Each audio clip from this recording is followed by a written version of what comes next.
Just call the public hearing number 1 of the City of Washington, September 26, 2022 to order at 6:30 p.m.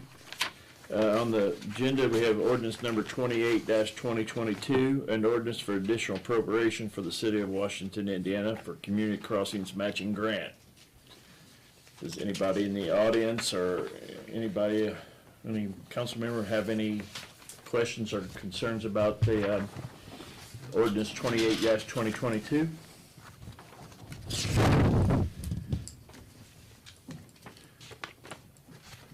Beth, this money is like on the 66 is coming out of a major classification going into this 460 to help pay for the CCMG, right?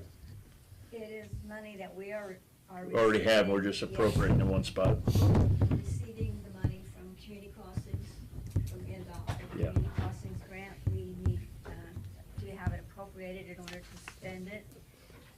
And our portion of that came in a little bit higher than what we anticipated, so we needed to take more money out of MVH restricted than we actually had appropriated for that. So we're appropriating both of those so that we can spend those. Okay, very good, yes. Okay, anybody have any questions for Beth on this or anybody else? Okay. Hearing none, and hearing none from the audience, we're going to close this public hearing at 6:32. All right. Open the public hearing number 2 of the City of Washington, September 26, 2022 at 6:32. On the agenda, ordinance number 29-2022, an ordinance for additional appropriation for the City of Washington, Indiana, local forfeiture and seized assets. Anybody in the audience got anything, questions about this ordinance 29-2022? Any council members got anything on this? Any questions? Is this just from when we created this new fund and we're appropriating the money to that fund? Yes, Okay. and then we need to, out of the funds that we received, we need to pay an attorney. Part of it goes to the county and part of it goes to the so there's actually 3 checks I had to write to pay on this. So the rest of it will just stay in the fund and it's appropriated if whatever they decide to spend it on.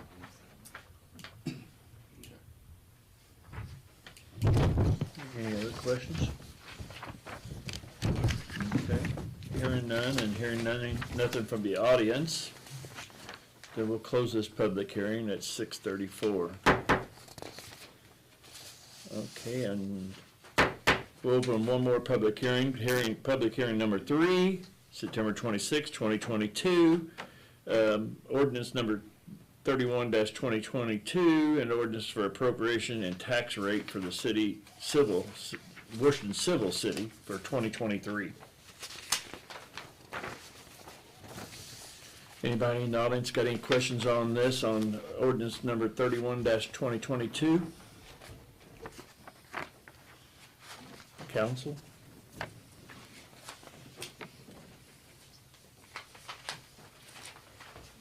Okay. Hearing none from the audience or on the council, we're going to close this public hearing at 6:35. Okay. All right. Let's call the City of Washington Common Council meeting September 26, 2022 to order, please. First thing on the agenda, let's have a moment of silence for our veterans, please.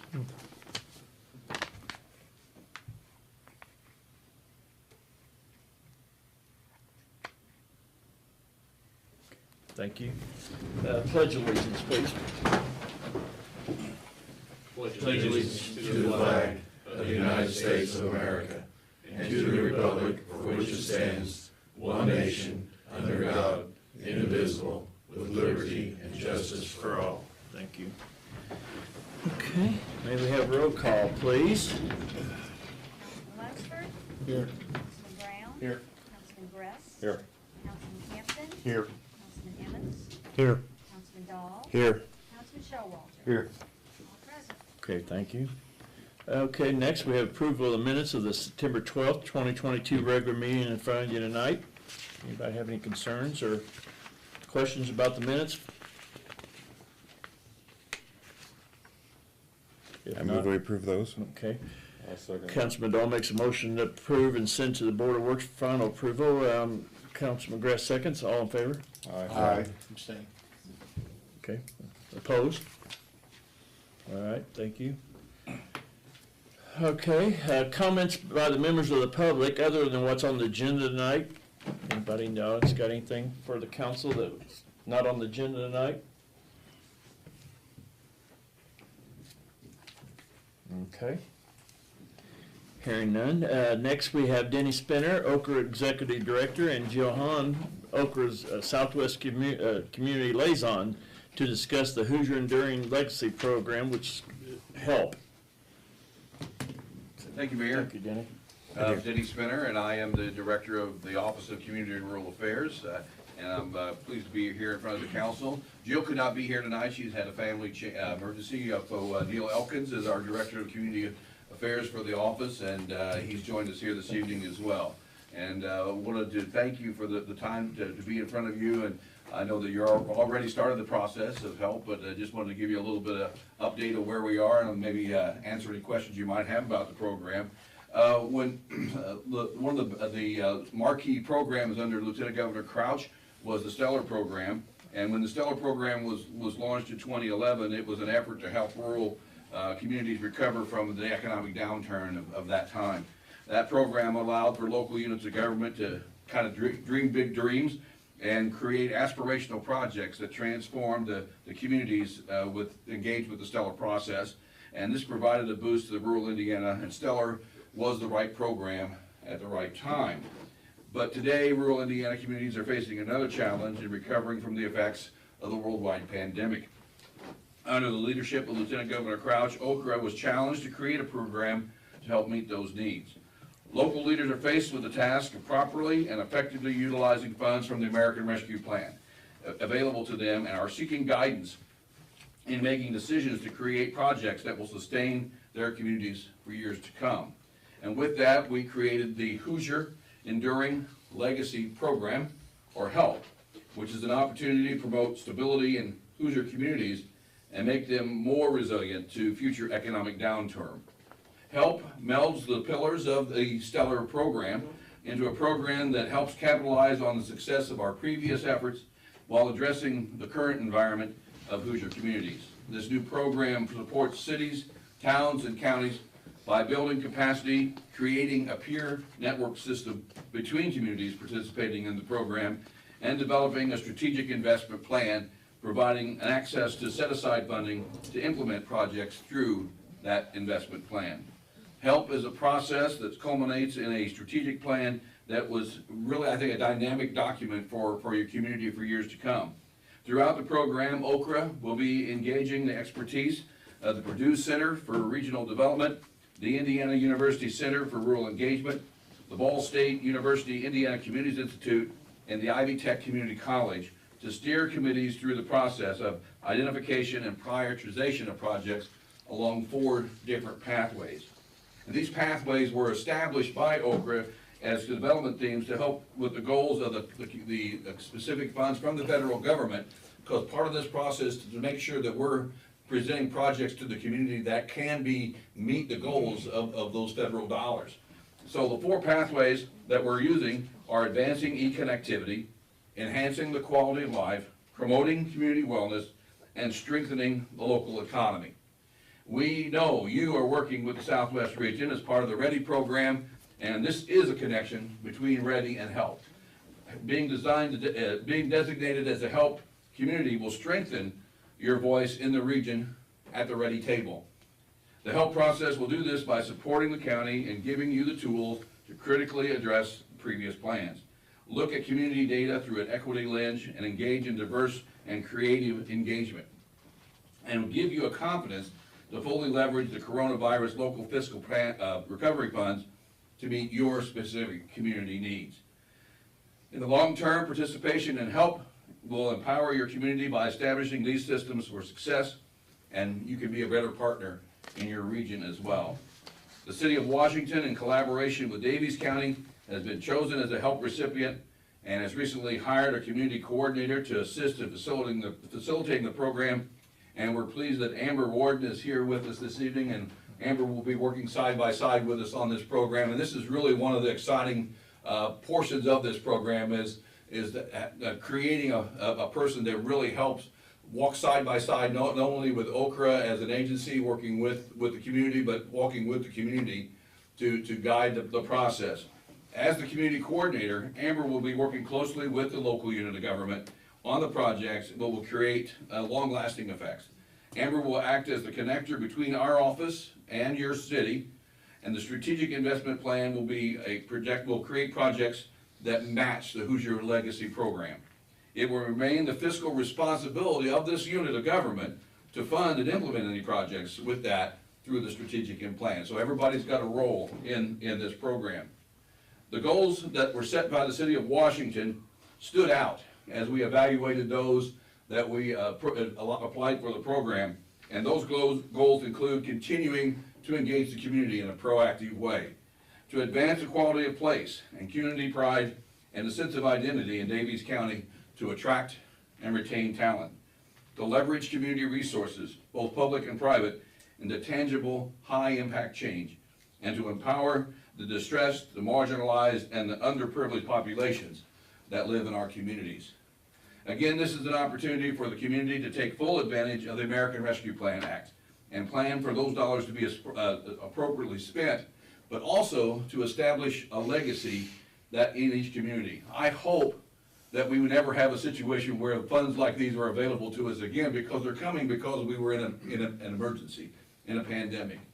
But this is also a one-time opportunity to create something that is long-lasting for our community for years to come, where hopefully 10, 15, 20 years from now, the folks in Washington and Davies County will look back and say, we made good decisions with the money that was given to us. Lieutenant Governor Crouch has been an advocate of collaboration in seeking solutions in every level of government that she's participated in. And we believe that collaboration that goes on between Davies County and Washington will really encourage local leaders to work together for common good. From our office, working closely with your community to help facilitate this program are Alex Taylor, who is our Community and Economic Development Manager, Jill Hahn, who is expected to be here tonight, but she's the Community Liaison for Southwestern Indiana. She's met with the mayor several times about this as well. Pamela Guerrero is our CDBG Program Director. She'll be helping make sure the funds are accounted for and spent properly. And here again with me this evening is Neil Elkins, our Director of Community Affairs, who oversees our liaison network. Andrea Kern is our Director of Strategic Initiatives, and she's leading the HELP initiative, and our contact information is in the packets that were provided for you. So on behalf of Lieutenant Governor Crouch, I congratulate you on your participation in the HELP program, and we look forward to some very exciting times and great discussions about HELP and how they can make this community continue to thrive and grow and recover from the downturn that we had in a very positive and progressive way. And I know, Mayor Rhodes, I know that your team has already participated. We had our first several meetings first a really great kickoff meeting at Crane at Westgate a few months ago, and we're very, very excited about the participation from both Washington and Davies County and other communities that are making this possible. And we just, again, thank you for your participation, and look forward to the next few months working together and engaging the community and coming up with a plan that really meets the needs of your community as we work forward. So thank you very much for your time this evening. If you have any questions, I'd be glad to answer what I can. Okay. Well, we appreciate you coming down and discuss this with us. Does anybody on the council have any questions for Denny on this program?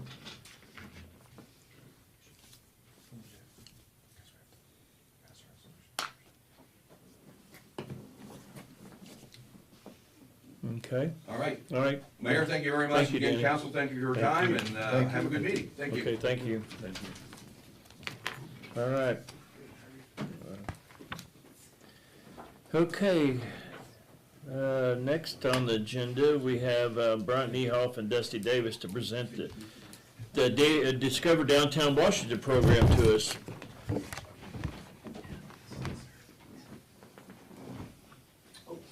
Yes. Sorry. That's right.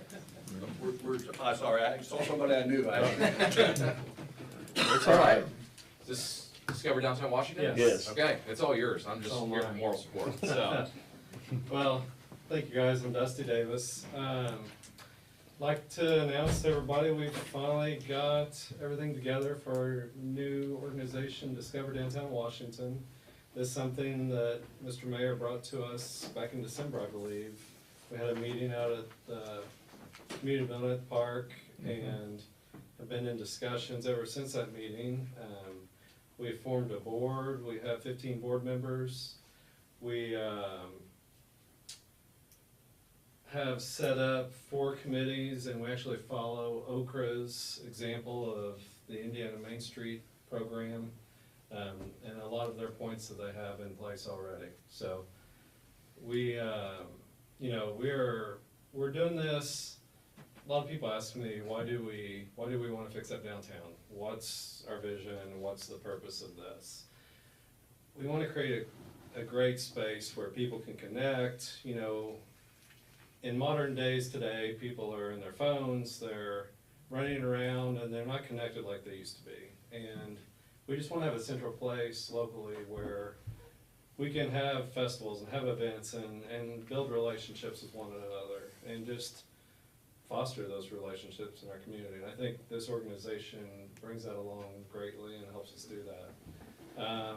The organization will oversee 4 key areas of downtown: the design, organization, promotion, and economic vitality. So they'll oversee a lot of the events, the scheduling of different things happening downtown. It will focus on the historic nature of the downtown and keeping that intact. And just keeping our heritage of what we've got that's old and, you know, the history of what we have. So this organization will help keep that in place and keep it maintained.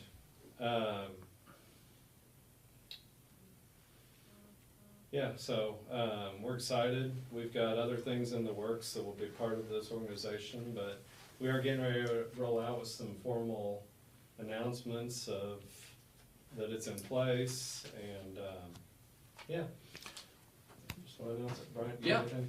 Yeah, no, so yeah, thank you, Dusty, and this has been something that's been very near and dear to the Economic Development Corporation's heart, and I certainly, you know, not to speak for the mayor, but I know the mayor's very passionate as well with our many conversations and the meeting that was held this past December, right, at the community building, like Dusty mentioned. It's been super exciting to see the group come together. Dusty's been coerced, maybe, I don't know, voluntold to step into the role as president of the organization. He's been super great at leading the group. And we've got a good group that's come together, haven't we, Dusty? Yeah. It's, we very closely followed that of other communities that have followed that Main Street approach with the National Main Street Center and the Indiana Main Street organization as well, like Dusty mentioned. They put together a framework that communities just have to follow, right, and implement through that 4-point approach. So I was maybe coerced, told, volunteered to be the chair of the Economic Vitality Committee.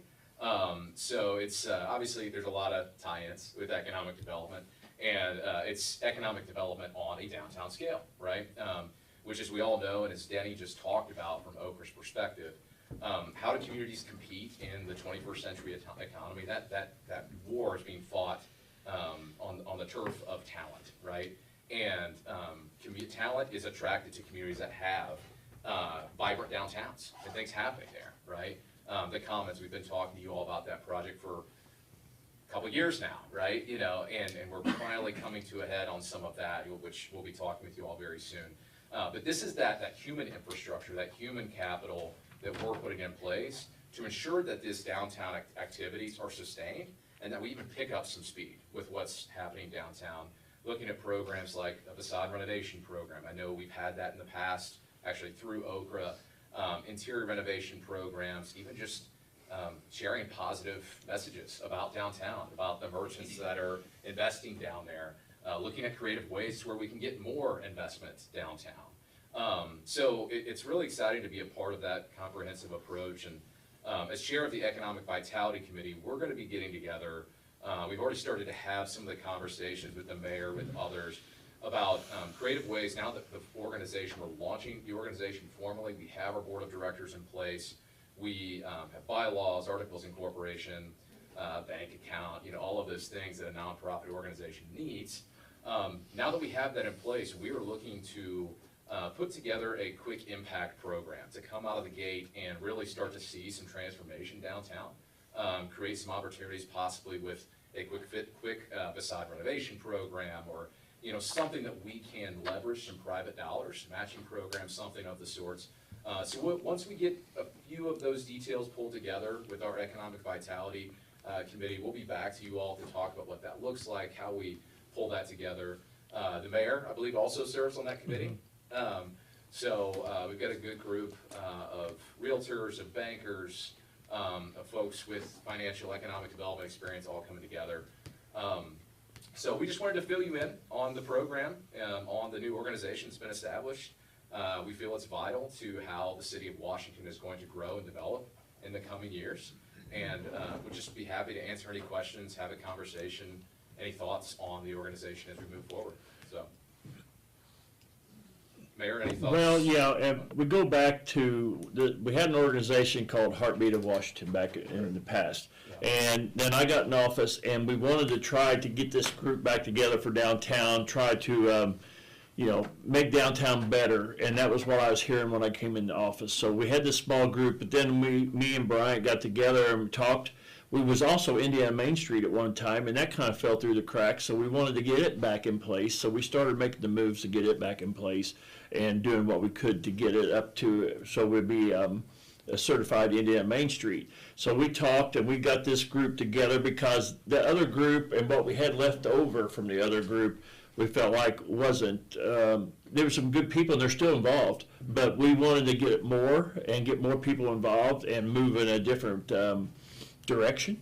So we created Downtown Washington, we started doing this program, we got our application, we're getting ready to put in for Indiana Main Street, and all this together, we're just trying to, and Dusty's done so much work downtown himself with his company, we're just trying to make downtown better and more attractive and draw stuff down there, possibly maybe more businesses down there.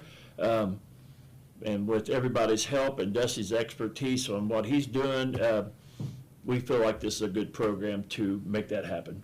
Yeah, I agree. Absolutely.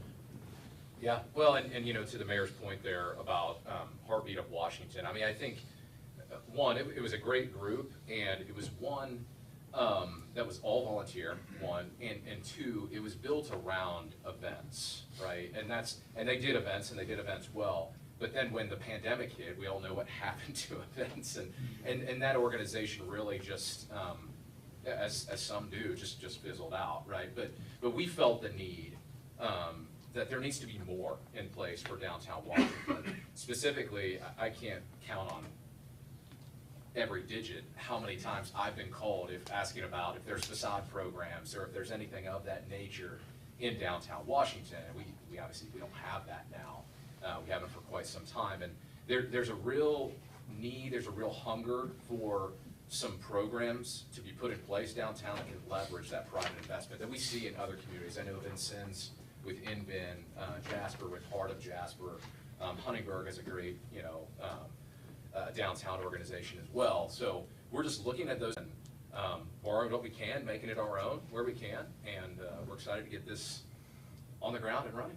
So, As far as grants and other stuff like that as well. So Yeah.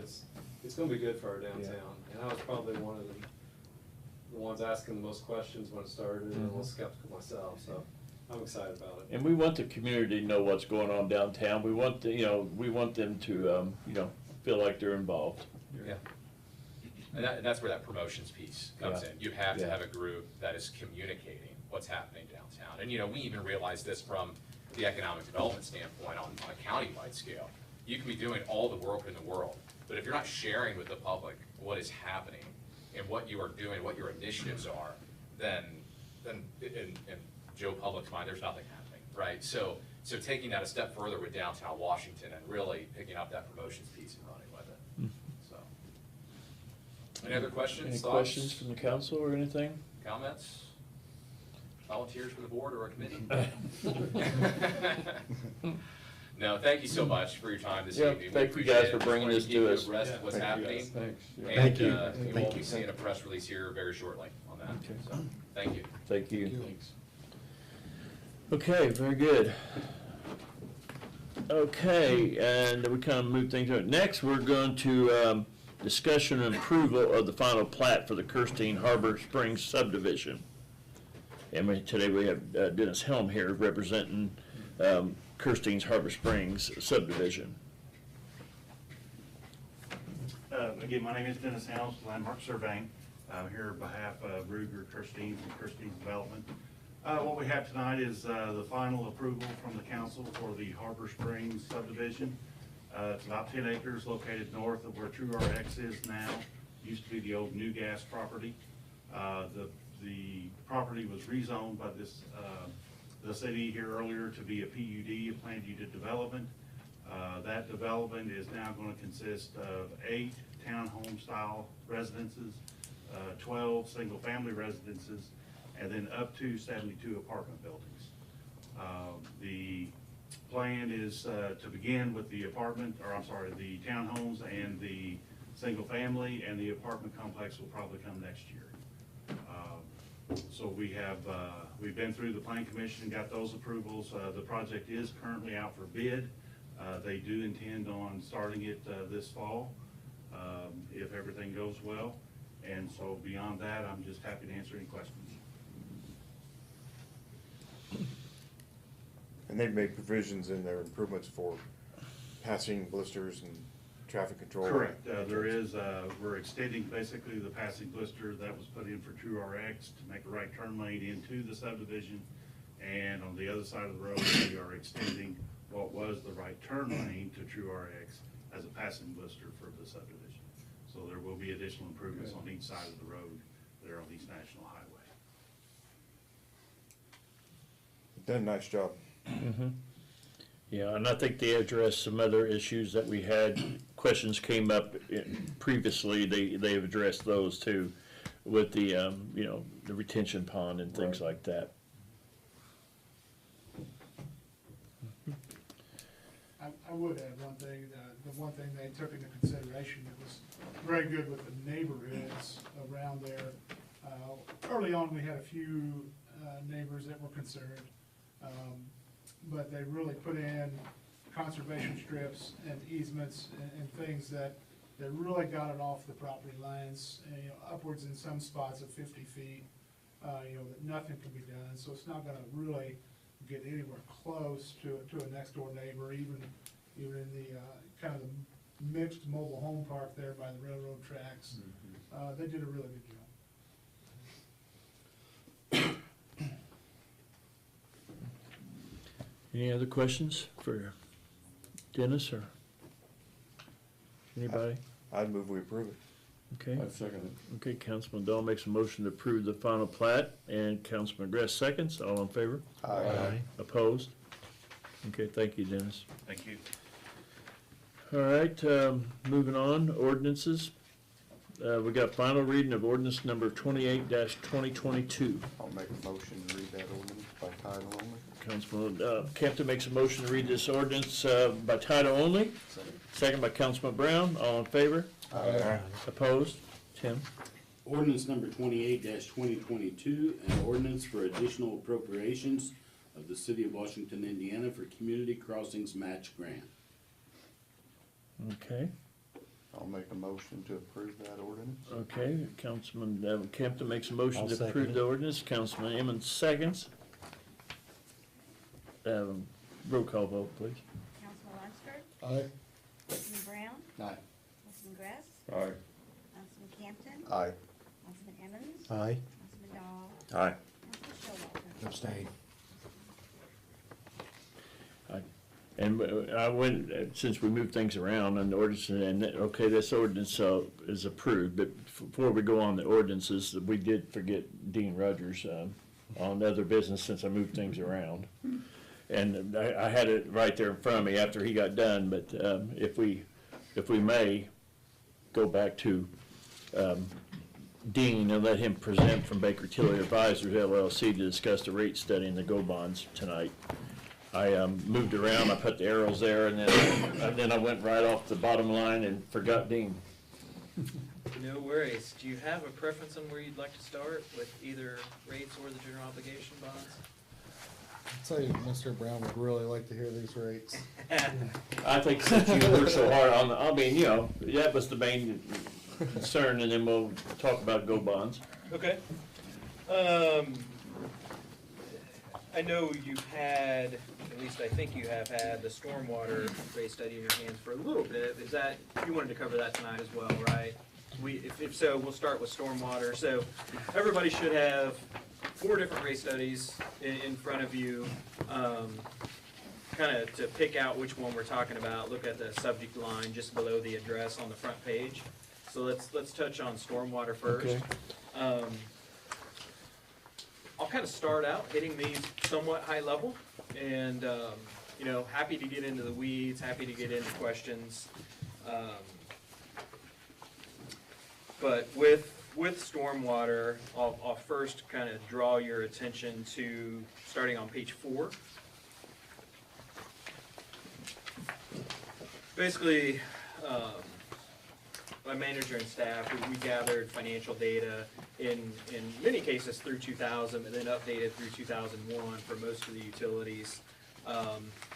We analyze the operating expenses, and we always make adjustments for items that are fixed, known, and measurable. So in Stormwater's case, we had a test year operating expenditures of just under $291,000. Once we went through and made the various adjustments, provided an inflationary adjustment, we have pro forma operating disbursements of $347,000. Those ultimately flow, well, let me touch on one other schedule before we get where those flow to.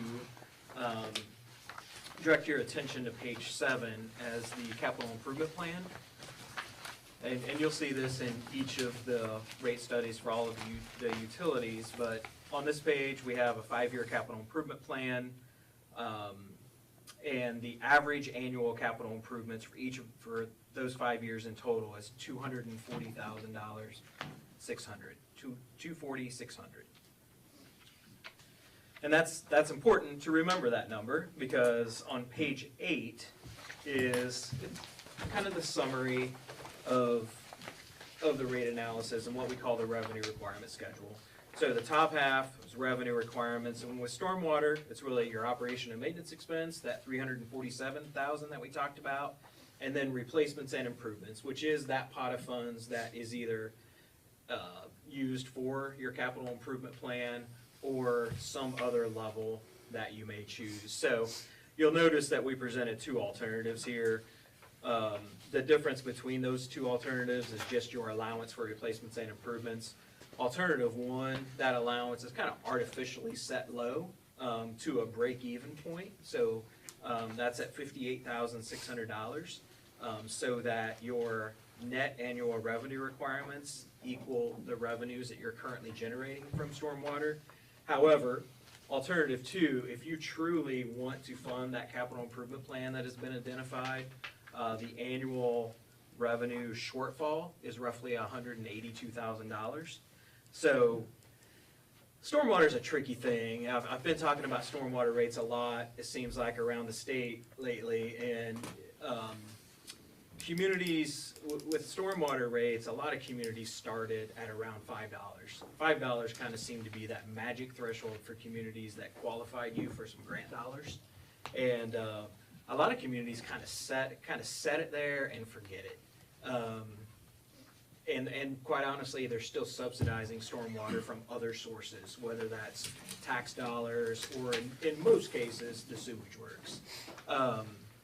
So, you know, we look at stormwater state rates around the state, you know, every 2-3 years, and that you know, several years ago, that average stormwater rate was $5. Over time, you know, 8 years later roughly, it's only like $5.38. It just hasn't moved much over time. But I think we're starting to see a trend where folks are like, okay, things are tight with the other resources. let's make stormwater kind of a standalone, self-supporting utility. And we're starting to see some reality, I think, in stormwater rates. I say all of that to say, because I think an alternative too, that's kind of, if you really want to fund your capital improvement plan and be a little more self-supporting with stormwater, that might be kind of moving more towards that reality, so to speak. Currently, your stormwater rate per ERU is $4.25. If you want to fund that capital improvement plan from stormwater rates and charges, we're reflecting here the need for a $1.91 adjustment up to $6.16. I have a question. Yes. Would that change the $75 cap that we have? That's a good question. That's a policy decision, I suppose. I would think that, I would recommend that, and that's ultimately considered as a part of this, that you would, so. That's, But how many people you think reach that cap? Yeah, businesses do. Residents are only charged one ERU. Yeah, So businesses, yes, definitely. most businesses do. You have Purdue, or, we have big businesses that are capping out at 75. Schools. Okay. And I think that we want stormwater to be self-sufficient. We want them paying for their own. yeah, so I'm just kind of trying to think of what that cap would be. It would be 108.75. Go from 75 to 108.75.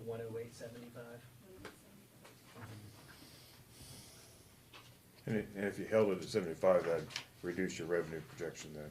Right. So that's brief. Stormwater, there's not a lot of revenue requirements that you're funding with stormwater. There's not debt outstanding. So it's really just your day-to-day operating expenses and then those capital projects, those capital expenditures that you need to make sure you're funding.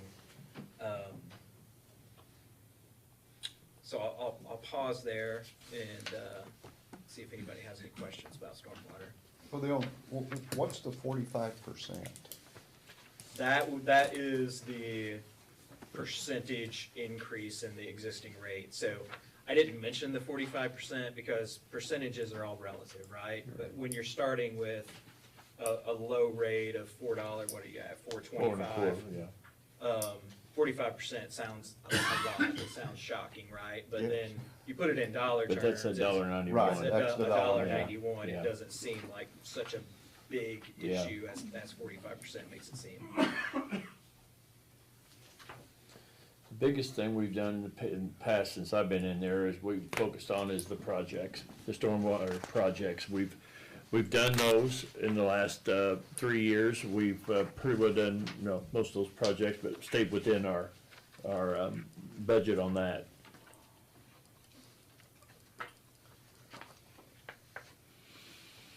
Can I ask a question? Sure. Are you looking at, when you're looking at this, let's say we chose the second alternative here, we went with the 45%, are you looking at over how many years? Are we gonna phase this in on these rates?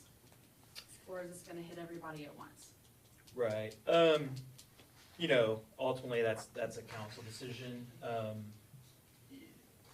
As we look at your capital improvement plan, your higher years are in the early years. So if you really want to be able to tackle those things, you'd probably implement it all at once. There's certainly, a lot of folks do choose to phase in if it feels more palatable. Again, percentage-wise, it sounds like a lot, but when you're talking $1.91, maybe it's not worth phasing in. But I guess the question is, on this rate study, how many years is supported here? So are we looking at having another rate study in 2 years, 3 years, 4 years? Our ordinances say 2 years. Yes, I'm gonna they say do that say right that. now. I do And know we that did it not says follow 2 that, years. But we don't do that. but I'm gonna be quiet. No, you're fine, but my question is, if it's 2 years, we're gonna do this now, and then in 2 more years, we're gonna have another one, and then in 2 years, we're gonna have another one to catch up with. Well, yeah, Dean But then, if we went that $1.91, I mean, there's a couple line items, are we still paying on that street sweeper we got now? Is it paid for? We're still paying on it. So, you know, there's some line items there in this capital plan that could be moved around year-wise, that so, it don't make the front end of this so heavy. I mean, because, you know, I don't have any plans that, you know, while we're still paying on one, replacing. I think it can be moved back. But anyway, that $1.91, the wood, and the capital right now, as we said, yeah, is extended out for 5 years, or 5-year plan, but yeah. But it'll generate enough money to support that. Right. Yeah. So can you answer me on the Purdue, that's something like Purdue, what would that raise their rates per year then? 106.50 if we change that cap, right? 108. That'd be for the ERU. Now, that's just the ERU. That does not include their actual sewer rates. That would be something I could have for you this week. I could actually look at I could look at their revenue and let you know. Water though, it's capping it out. Yeah. Right, so that's an additional $33.75 a month, so annual. So that's- We're talking about storm. Yeah, And storm. that's I was it? thinking sewer. So $405 for a year, So just that for is all? stormwater. Okay. Correct. Yeah, and which is, yeah, just on that, yeah. You said only one per household? So it would be $6.16. So Bid for $1.91 per household. extra, so we would be, instead of $4.75, we'd be And that paying is just- no, it's $6.16. just one. That's towards the less. Right. Yeah, Okay. yeah, exactly. I just wanted to clarify, I didn't know if that was multiplied something with Purdue. If that was- What would produce again if we didn't cap it? I don't remember. If we Oh, didn't, if we didn't cap it, oh. A lot. Yeah, I knew it was a lot. Yeah. I mean, when we did that, because I think we had, I know we they had were there, Midwestern, they were up. Midwestern figured it out, and it was really crazy. Yeah, I didn't know if you might have. But we were stuck at 350 forever. Do you remember any? That's what it was forever before we actually had a real study and went to ERUs, because we weren't even doing that. Because everybody paid a flat fee. Right. Yeah. When was that, do you know? I'm gonna I say still We work went on here. this at 2019. 2019 was when we, Yeah, it wasn't too long. Yeah, it was with the rest of them, I believe. it was the February, March, April, May. It was right before you Yeah, left. 2019, I believe. Oh, yeah, because we did those. Yes, we did them right before Yeah, you it left. shows that this present rate was adopted pursuant to ordinance number 21, 2018, so maybe around 2018. No, it's the one currently we have. Okay, and wastewater is making that payment, not. And that's the thing, you know, between stormwater and wastewater. Wastewater has always picked up quite a bit of the load.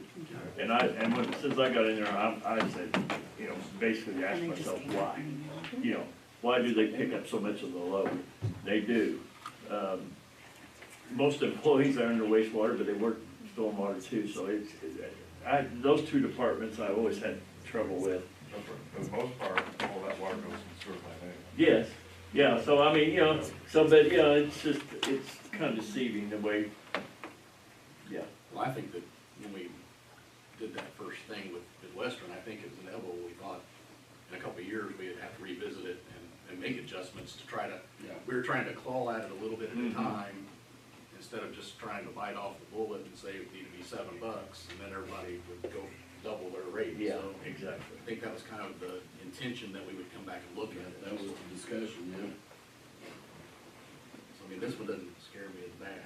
The other ones This do. is minor by comparison. We'll forget about that one in about 15 minutes. Yeah, I mean, we're starting to see some double-digit stormwater rates, you know, around the state, so, for those folks that are updating, really trying to make sure it's self-supporting. I think we have enough projects for stormwater, but we need to try Yeah, to generate some well, money and that's my to number pay for goal it. is make sure we do the projects. That's my goal. Get those projects done. We have been doing them, but, okay. Any other questions on storm? Or we'll move on if not. Let's touch base on water.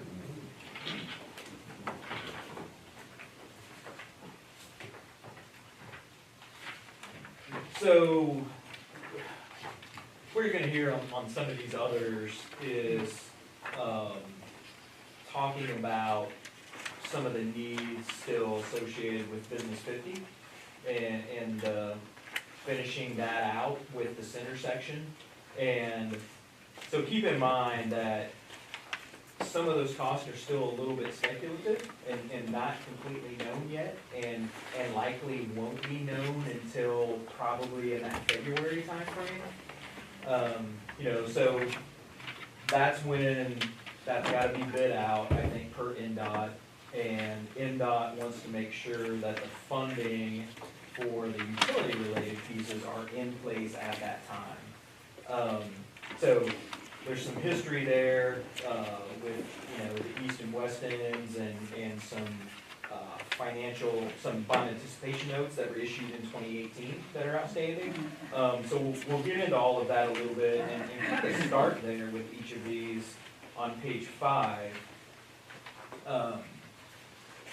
So page 5 is the current estimate of what we think it's gonna take to finish the Business 50 utility improvements, particularly the center section. And also, as far as water is concerned, there's notice under the non-construction section, there's an item, $1,725,000 that says ban payoff. BAN, that stands for bond anticipation note. So that was a short-term note issued early on, knowing that eventually we would be at this point where you're ready to finance that last piece, and when you do that, let's take out that short-term funding with long-term funding and bring it all together. As you are probably aware, everything's gotten a heck of a lot more expensive over the past few years. Where it started with this was we were thinking that, and I say we, that's kind of the royal we, you know, the entire working group, was at $3,320,000 was the anticipation back in, you know, probably 2017, 2018. The estimate now, $5,252,000 is kind of that total all-in estimate. So the thought process is that you would issue long-term debt through the Indiana Finance Authority's State Revolving Fund loan program. So they offer low interest rate loans if you qualify for their subsidized interest rates. You're not within their fundable range for your projects, so you don't qualify for that, but what you can do is you can still issue debt through the State Revolving Fund through their pooled financing program. And the advantage of that is you're issuing debt at the state's AAA bond rating, as opposed to whatever bond rating the city of Washington might achieve kind of on your own. So there's a good advantage of utilizing the State Revolving Fund. And they are anticipating a spring pool that should line up nicely for your timing needs here. And the legal counsel, bond counsel that's involved, they've spoken with the director of the Indiana Finance Authority because there's some concern about timing. Particularly because NDOT has said you've got to have your money available when we bid out the road portion of the project. Long story short, Indiana Finance Authority has assured us they'll work with the city to make sure that timing is gonna work. If it doesn't, they'll offer some sort of bridge loan. They're gonna be flexible to be accommodating to the city. And quite honestly, there's an Evansville water project that's the big driver of the spring pool. It's gonna go, I think the timing's gonna work out fine. But so what you're gonna see in the rest of this study is incorporating and assumed at this point in time, $5,252,000 bond issue related to those projects and the ban takeout. Page 6 is the capital improvement plan. In this case, it's this current year plus 2023 and 2024. On average, the average annual capital improvements is $362,000. Page 7 is your pro forma annual cash operating expenses. We start with 2021 was the test year in this case. The operating expenditures were $2,747,000. After adjusting for items including an allowance for inflation and really kind of getting you out to 2023 levels. We have pro forma operating disbursements of $2,952,000. Keep in mind, this does include the elimination of the utility receipts tax that, I think you all are aware of and has been discussed before, and that was the larger negative adjustment that you see there. Jumping forward to page 11, with the water utility, you include in your rate design a payment in lieu of tax. That's money that you collect through your normal rates and charges that eventually gets transferred over to the city's general fund. That's kind of based on 80% of kind of that maximum allowable amount. In this case, that is approximately just under $358,000. On page 12, we look at what your annual depreciation expense is, and you'll notice that utility plant number is a little bit less than what you saw on page 11 because land isn't depreciable, so we pulled that out. So based on a 2% composite depreciation rate, your annual depreciation expense is just over $796,000. So page 13 is really what you're interested in. That's kind of the summary of the results here with, again, we provide two alternatives, and the difference in the alternatives is your allowance for replacements and improvements. Alternative one is set to recover, to fund your capital improvement plan. Alternative two is a slightly higher alternative, is to fund your depreciation expense. Depreciation, that's just an accounting number, right? But you can certainly use it. It's a legal revenue requirement for rate design. Some folks want to make sure that if your assets are depreciating, you're generating the money to be able to reinvest back in your system. So running through your revenue requirements, you've got to fund your operation and maintenance expenses at $2,952,000. You have outstanding debt with the average annual debt service of $1,010,000. The proposed bonds, the $5 million plus that we started out talking about, we're estimating the average annual debt service on those bonds to be $271,900. Anytime you issue new debt, you have to fund a debt service reserve. That is $54,400. Then you've got your payment in lieu of tax that we touched on of $357,900. And then again, replacements and improvements, depending on whether you're funding your capital improvement plan or depreciation. As you work your way down the schedule, alternative one, if you're funding just your capital improvement plan, revenues are adequate under alternative one. Alternative two, there is a shortfall of $151,600, which equates to a 3% rate adjustment, or for an average customer, just over $1.02 for an average customer bill.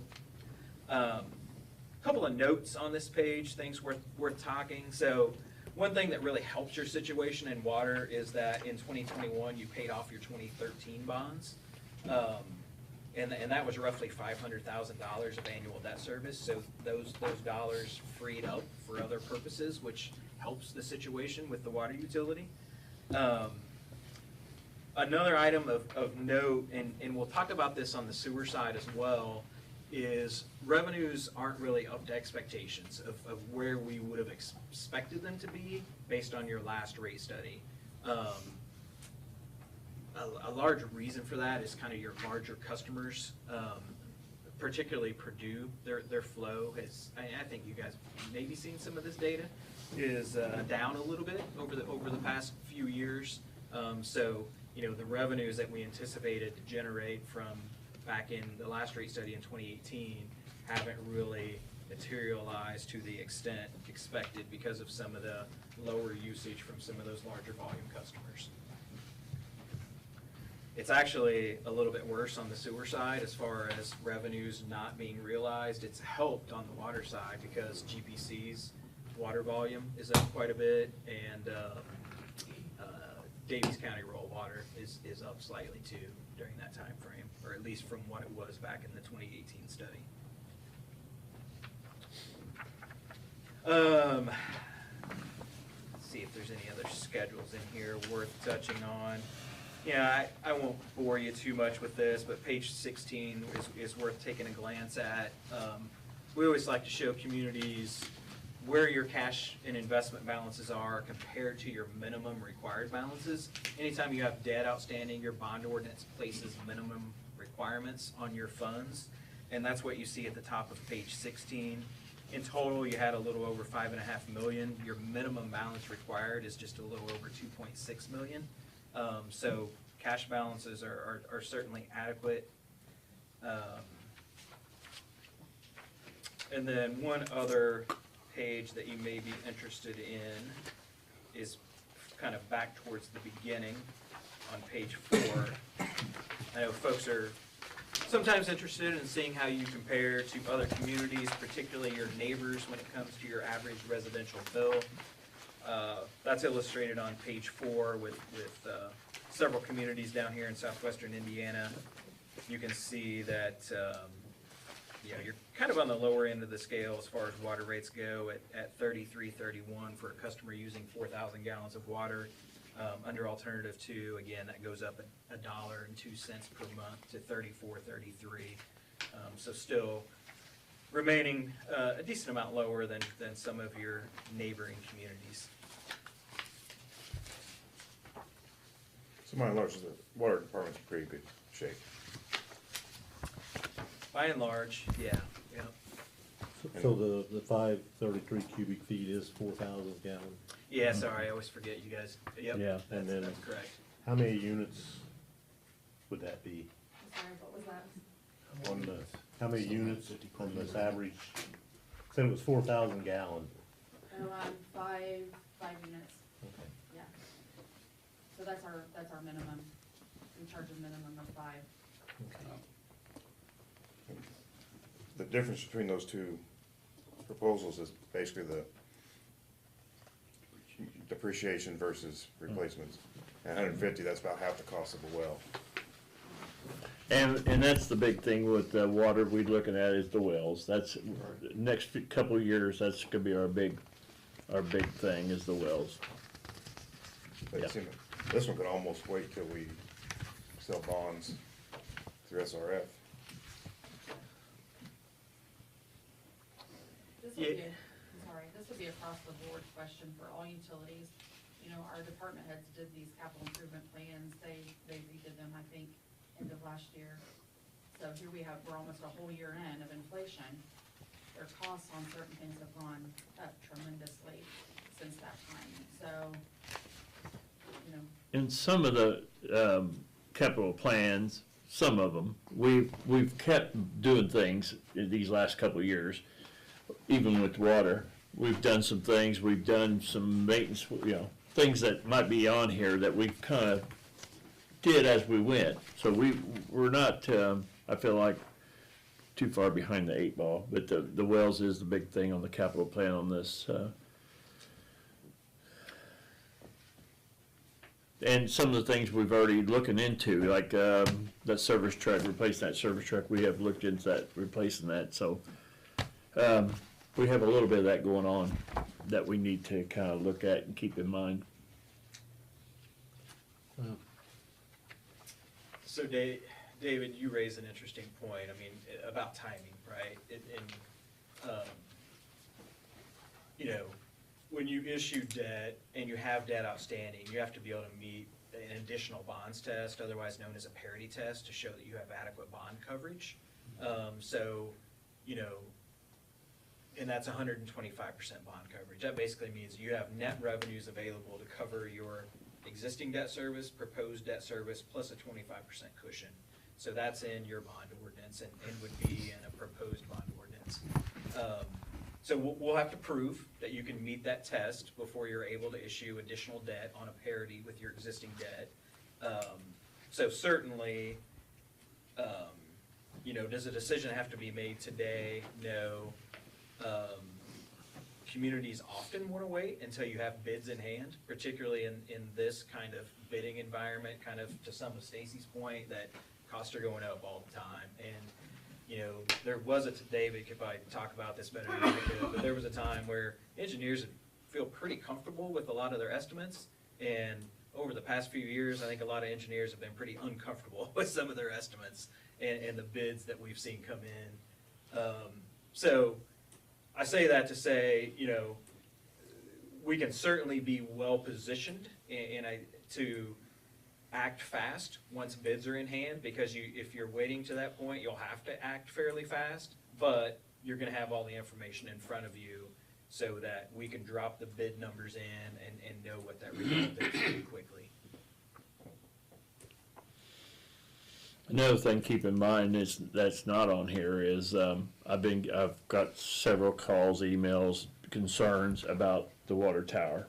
And it's not on here, so, just to paint that water tower, I've had a rough, not an estimate, but I had a rough price thrown at me, which blew me away when I first heard it, of how much it would cost to paint that water tower, $250. And I said, Wasn't it under, we had a phase 2 that was supposed to happen, and that was supposed to be a new water tower there? Yeah, there was phase 2 that was out like 10, 15 years, something like that, and that was water tower and work on the well field. And that conversation with the school and stuff, I don't think ever happened for sure. Oh, with moving over to the next lot. Not exactly, yeah. Not since I've been, I don't think previously it had been discussed. Very hard. But that's another thing, when we talk about capital plan, and some of this capital plan, whether it happens or don't happen, but that's another thing that it was thrown at me. What are you gonna do about the tower, to some people? So that's something to keep in mind. And I think, wasn't there a need, David, to raise that, get the If you're pressure gonna- up? If you're gonna do it, you need to raise it. Yeah. To increase the pressure all along. Okay, that's what I'm trying to remember, but I was thinking that's what. That's the only really low pressure area in town right now, Yeah. or lower pressure area. I forget how many feet, I heard roughly what it needed to be raised. About if 40 feet if I remember right. I think so, I think you're right. So that's just something to think about on the capital side of it, in the incoming years. That's not on the capital plan right now. Just kind of piggybacking on my timing comment, some folks will say, hey, they want to go ahead and act now.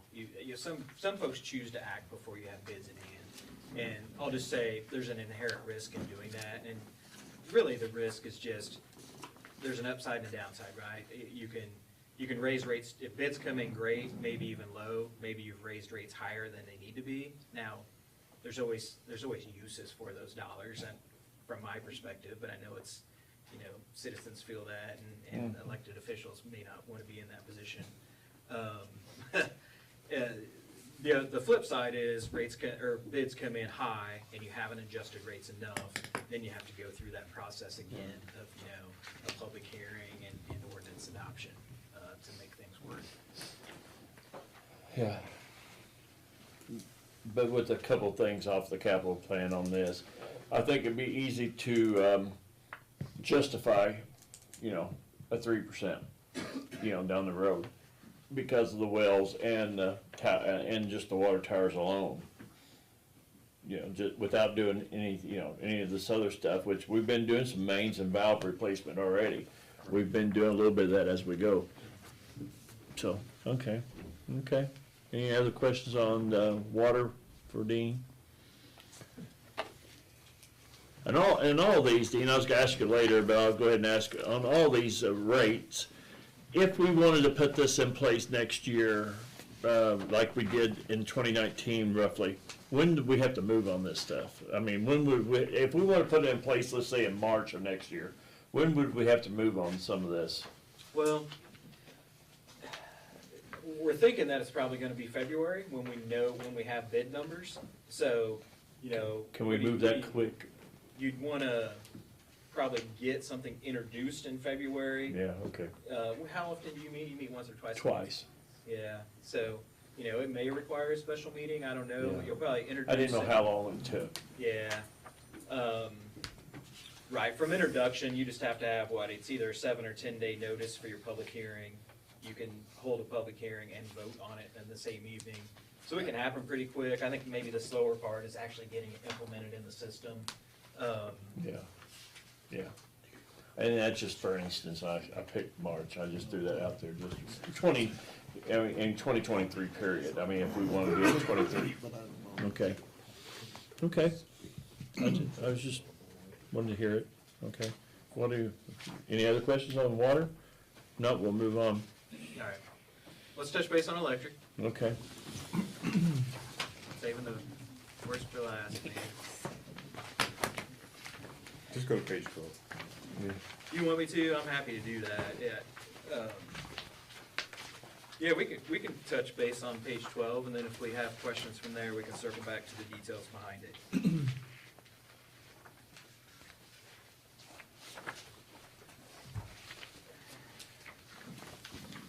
So, bottom line on electric is we think your rates are fine.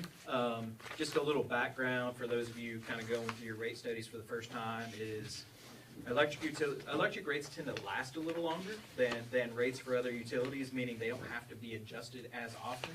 And the reason for that is you have a tracker mechanism that as your cost of purchase power goes up and down, you can change that tracker rate that gets passed on to your customers to track that cost along. And quite honestly, your purchase power cost, that's 80% of your everyday operating expenses. So if you're able to, stay on top of and track along fluctuations with 80% of your cost, you're gonna get a lot of life out of your rates generally. So we're finding that your tracker mechanism is working well, that you're able to still cover your revenue requirements, and in this case, your revenue requirements total $17,975,000, and you may say, geez, Dean, how can you end up exactly 0%, that your receipts are exactly matching your disbursements? A little bit of the plug number, so to speak, here is your return on rate base.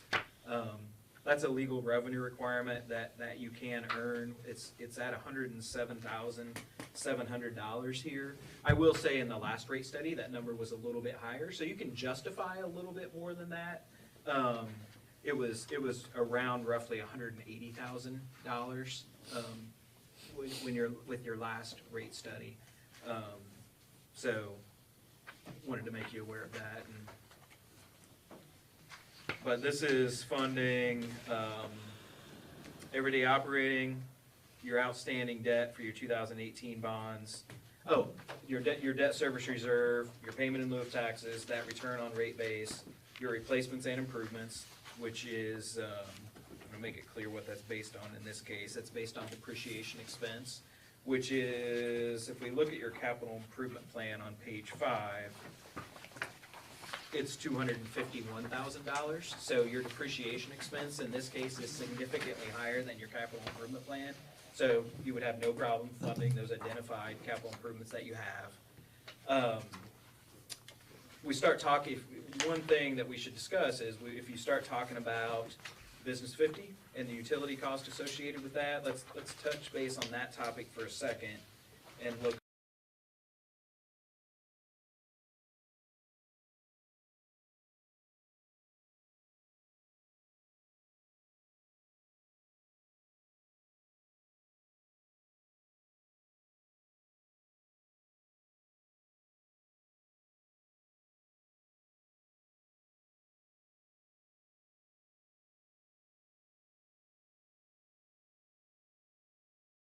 Different than water and sewer. Water and sewer, you issued bond anticipation notes, knowing that you would roll those into additional borrowing and long-term debt.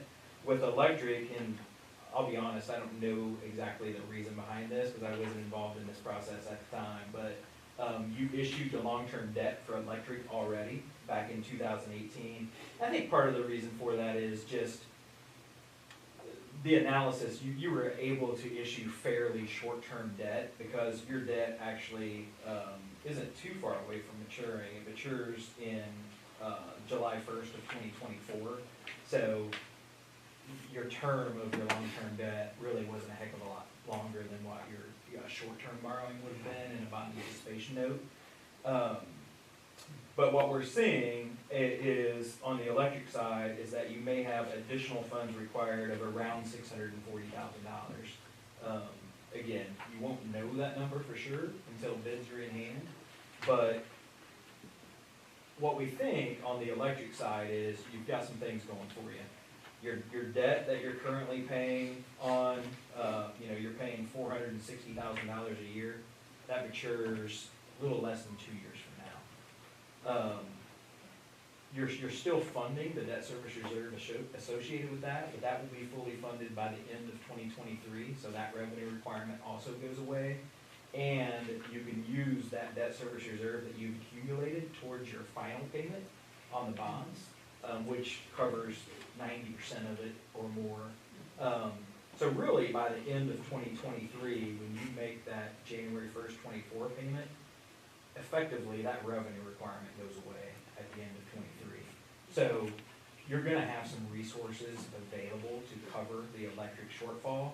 And I think ultimately, you can approach it one of two ways. You can use some funds on hand, just cash on hand, to cover it short term.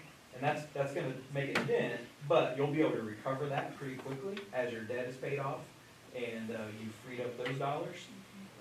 Or if it made you more comfortable and you didn't want to spend down that cash, you could do some sort of short-term borrowing that you would pay back after your existing bonds mature to take care of any shortfall in electric. So, does that all make sense to you? In the other utilities, there was the last rate increase caused some conservation by the big users. Do we see that with the rate from the electric? Has there been any conservation of electric usage? Any reduction in electric usage? You know, certainly not that jumped out to me. No, Not like that on the water and sewer. Right, right. Roscoe, when we look at the capital plan, and we got, there's some trucks in there, don't we, since this capital plan came out, don't we have some possible things, like with some subs and stuff that we have to do? Yeah, Or we need to do, let's put it that way? yeah, we got some relay testing, possibly replacing some of the relays. There's a circuit switcher that we're gonna have to replace. There's a transformer one day. And we keep talking about the industrial at Park area and what we try to do upgrades and try to make it better. Right.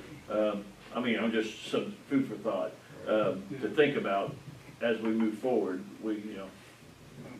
It always scares me, the price of the transformers, how they change. And we talked that before the meeting, they've jumped up big time. Yeah.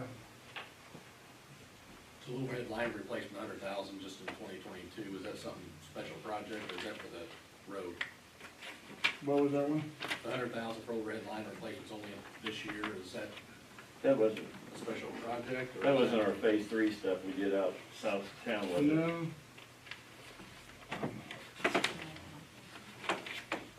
Page 5. And that's on the plan, we might not even done that, but that we had it on the capital plan. Yeah, I think that was just looking ahead to circuit upgrades and stuff.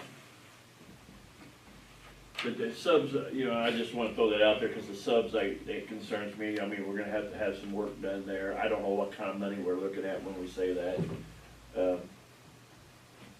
Same way with the industrial park area, I don't know what kind of money we're looking at, we keep trying to improve that. We put a dedicated line in there this past year. Wasn't really planned on in our capital plan, but we went ahead and did it. And for Isoflex and put people like that out there. And we're trying to we keep saying, I think we did, get Montgomery off of that line.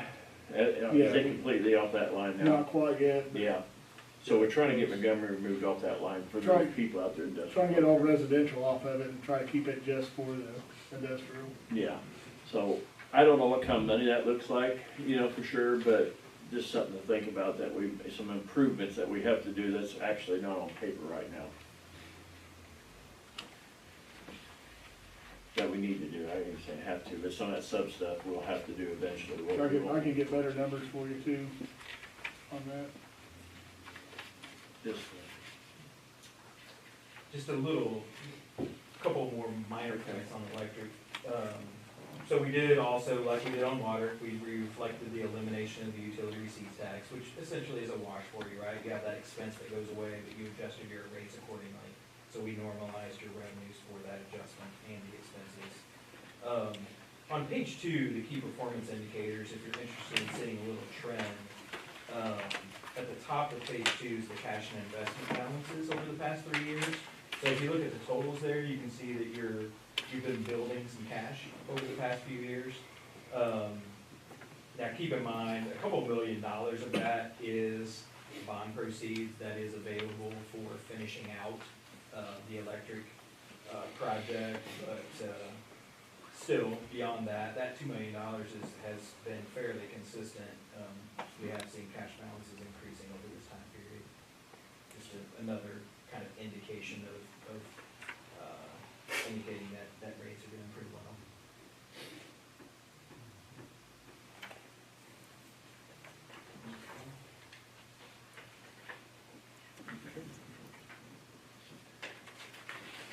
Any other questions on electric for Dean?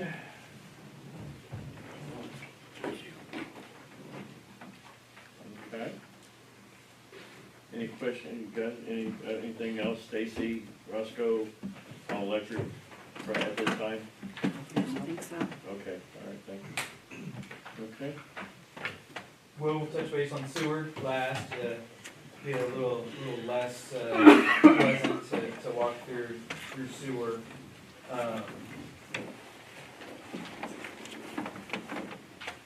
We'll talk about the page, we'll go to page 5, but then we'll jump to the summary and can backtrack on some of the details behind it. But page 5 is that schedule of estimated project cost and funding, like we saw on water and electric. Originally, the kind of anticipated project cost was just below 2.1 million. We're now kind of estimating 3.1 million is the estimate. So, like you saw in water, there's bond anticipation notes outstanding that funded a lot of the east and west parts of the projects that would be taken out with the long-term financing. So again, we're looking at a long-term financing here of $3.1 million, which will become a little more clear in February once we have bids in hand.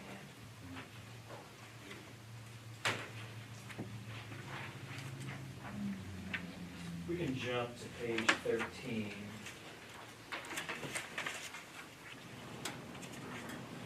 Like you saw in water, we're looking at 2 different alternatives here. With alternative 1, funding the capital improvement plan, which is $628,000 a year. Alternative 2, funding depreciation, which is $1.4 million a year. Like you've seen in the other utilities, the revenue requirements are your operation and maintenance expenses at $3.6 million. There's outstanding debt that you're paying $1,766,500 a year. Proposed debt, $160,500. Funding a reserve associated with the proposed debt is $32,100. The payment in lieu of taxes of $560,700. And then again, the replacements and improvements that varies between the 2 alternatives. So alternative 1 ends up with net annual revenue requirements of 6.7 million. You're currently generating about 5.9, so that there's the need to generate an additional 824,000. On a percentage basis for your average customer, that's 14%, which equates to $7.52. Alternative 2, that shortfall is closer, almost double, closer to 1.6 million if you're funding depreciation as opposed to the capital improvement budget, which again, from a rate impact perspective, instead of 752, the additional amount is 1454. A couple of things on sewer that really kind of jumped out is when compared back to 18 is just the operating expenses. I mean, you're up about $700,000 in operating expenses, and you know things have just gotten more expensive. As we kind of looked at it category by category, chemicals have doubled. Repairs, maintenance, utilities are up $125,000. A lot of the line items are just up, just inflationary impacts that we're seeing. So almost, again, about $700,000 in operating expenses over that time frame. And then the other, so when I talked about it, when I've talked about this amongst a working group where the focus was on Business 50, my comment on sewer was, this is 50 and the long-term debt there really isn't the driver for the need for the rate increase here. It's really twofold. It's the increase in operating expenses and then it's a revenue shortfall. We're not seeing, revenues are about $780,000 short of where we would have anticipated them to be based on the 2018 rate adjustment. And, kind of as we dug into that, a lot of it, again, just kind of focusing on the large users, we saw that we would have anticipated just your top 5 users, based on, that rate study was done back in 18, so we would have expected the revenue from the top 5 users to be just below $3.1 million, and they were just above 2.5. So there's $600,000 there of just really changes in. Unlike water, where you've got a pretty good base of large users, because you've got Purdue, you've got Davies County Rural Water, you've got GPC that are all pretty large. On the sewer side, Purdue's by and large the standout, and their usage has just gone down quite a bit. We showed an 18% decrease compared to 2018, and if you go all the way back to 2016, their flows are down 26%. So we've seen some, I think maybe we were seeing some decreases that we thought maybe were starting to level off. They've just continued through 2021, which has really impacted the bottom line. So Dean, did we take in consideration that if we would fund the stormwater fully to make its own improvements, since it's been subsidized by the sewer department anyways, do we take any consideration on those funds that were spent in there that would be coming out of the stormwater if we fully fund that? We did not, no, we didn't really identify what those costs were. Which may not be a whole lot, but I don't know. I mean, I felt like we've done a lot of stormwater stuff out of the sewer in the past 4 years. I don't know. I just was curious on Is it, and when you say that, is it everyday operating expenses, or is it kind of some capital expenditures? Capital, would have been capital, more than likely. Yeah, I mean, I think those kind of take care of themselves as long as we're not still including them in the sewer capital improvement plan. So I guess that would be the place to look, is in the capital improvement plan, if we're looking at alternative 1, are we still including some stormwater capital improvements? If not, I think some of that subsidization isn't really reflected here. But if so, then maybe it still is to some extent. And there again, on some of this capital stuff, I mean, it's kind of, those numbers I don't think is 100%, because you got, a jet truck in 2022, you got a jet truck in 2025, big dollars. They're only good for 3 years. No, not in my, I mean, and. I just wondered. Yeah, no. That's an expensive. And then you got the wet bar, which we plan on replacing, I mean, we're doing that. So there's some things here that numbers are kind of deceiving. I mean, now, on the SBR, some of that stuff, David, and you might be able to answer this better, some of the stuff we're getting ready to do on the improvement side of it out there, is any of. That'll help some. Some of that's in here, a But little some of bit. that stuff, if some of that stuff would have been done, then your historic replacements and improvements would have been higher. And you would actually probably been closer to the depreciation number. Okay. Yeah, I will say, I mean, kudos to your utility folks, because I'm just glad that we have a capital improvement plan to base that on here, because I'll be honest with you, we struggle getting that out of other communities that, I mean, you would think everybody kind of has that, right? But you really don't. So I'm glad that while it's not always perfect, to your point, things are going to change, and you're going to do, the timing may be different, the cost may be a little bit different. Yeah. At least you've planned, you've got that out there as a basis to use. And then also the mainline camera, I mean, we just got that, didn't we? Mm-hmm. So they're saying replace it again in 2025. So.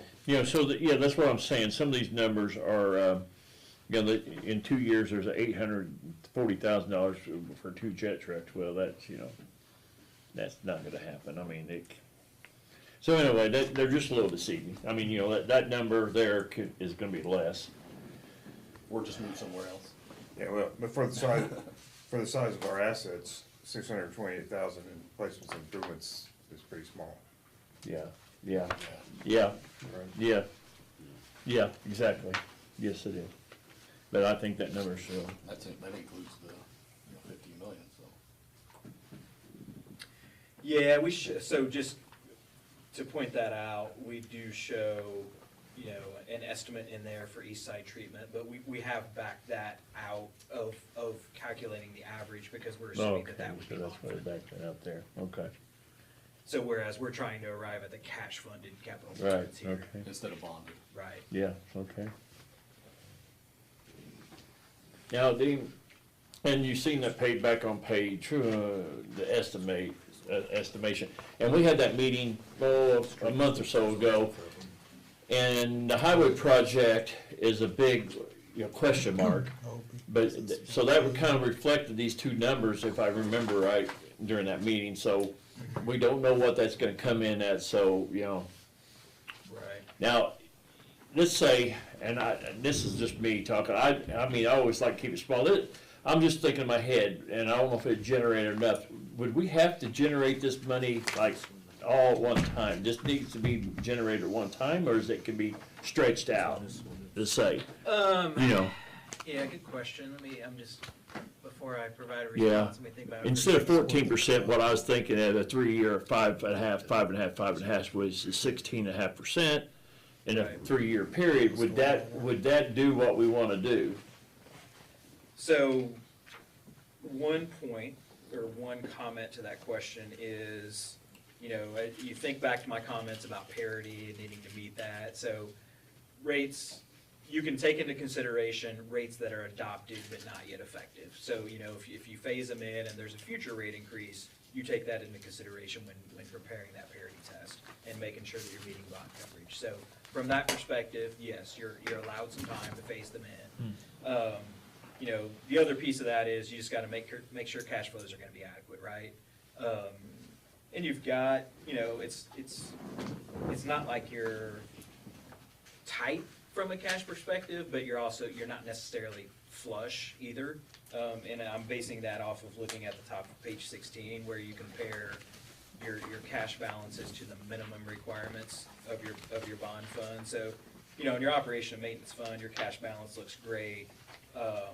Where it's maybe short is your improvement fund, is, that fund that you use for replacements and improvements. And so we show you falling short there, but keep in mind that some funds have requirements, and that's your operating fund, your bond and interest, your debt service reserve. Those are where you have your minimum requirements. Beyond that, it's recommendations. Your bond ordinance says that you may transfer any remaining net revenues into your improvement fund. Not that you must, but you may. So we show you falling short, but that's just based on a recommendation, not a requirement. So I don't know if I've answered your question, Mayor. It's, can you, yes, I think you could get by with a phase-in. I think I would probably limit the length of that phase-in, Well, that's based right. on some of these factors. Like you might want to do, where there are circumstances where you can get by with maybe 3 years, maybe even 4. That's what I was I thinking. think based 3. on some of the factors here, I would maybe push you towards considering just 2. Yeah, I didn't know what that percentage would generate, dollar-wise. I didn't know if that would generate enough and to do what we're looking at. And some of that goes back to your capital improvements, right? That's a big number that's in here that you have. There's where you have some flexibility. You can choose, in some cases your hand is forced, something breaks down, you gotta spend the money. But in other cases, you've got a little bit of flexibility as to when you decide to spend those dollars. Yeah, and like I said, some of those numbers, and what we're doing, they're little. I mean, there's about $600 million there. I think it's questionable. So the street sweeper is in both of them?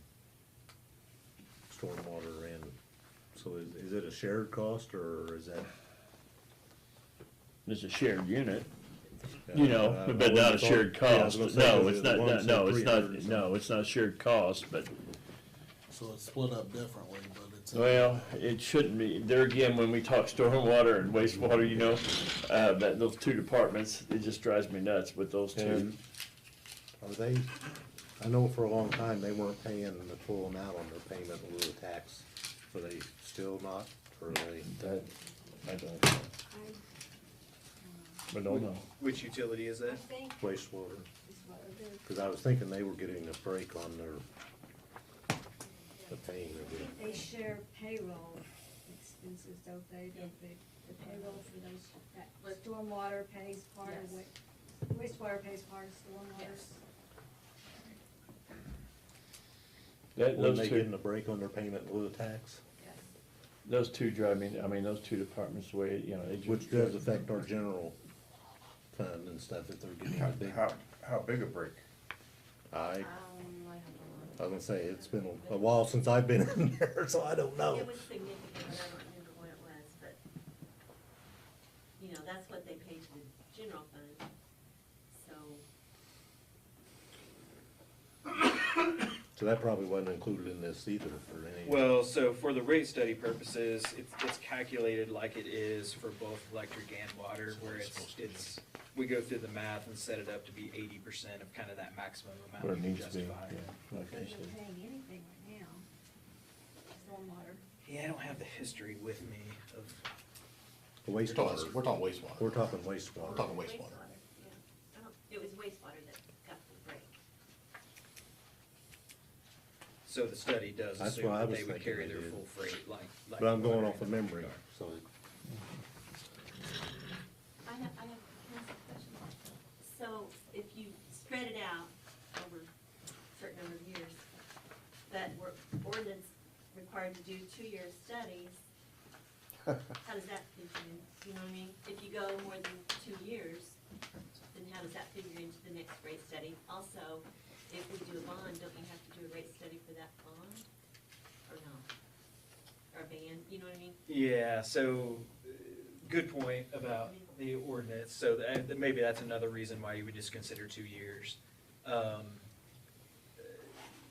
So, yes, I would, as far as doing a rate study when you do a bond issue, I would, you know, we've talked about kind of waiting to finalize anything until you have bids in hand. So I think that would be the case here, that we would just, this would get fine-tuned and the final touches put on it once you have bids in hand and know precisely what the size of that bond issue would be. If those capital improvements was, let's say, adjusted, if they were, then that would reflect, you know, let's say they was adjusted $1 million out of that $3 million. You know, it's $3,140,000 right now in capital over a 5-year period. I mean, you know, if it was adjusted $1 million, let's say, just say, that would reflect the overall percentage, right? Right. Yeah.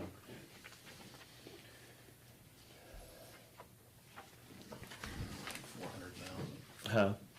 Like a $400,000 a year instead of $600,000. So, yeah, okay. And like I said, we don't have to make there won't be no decision.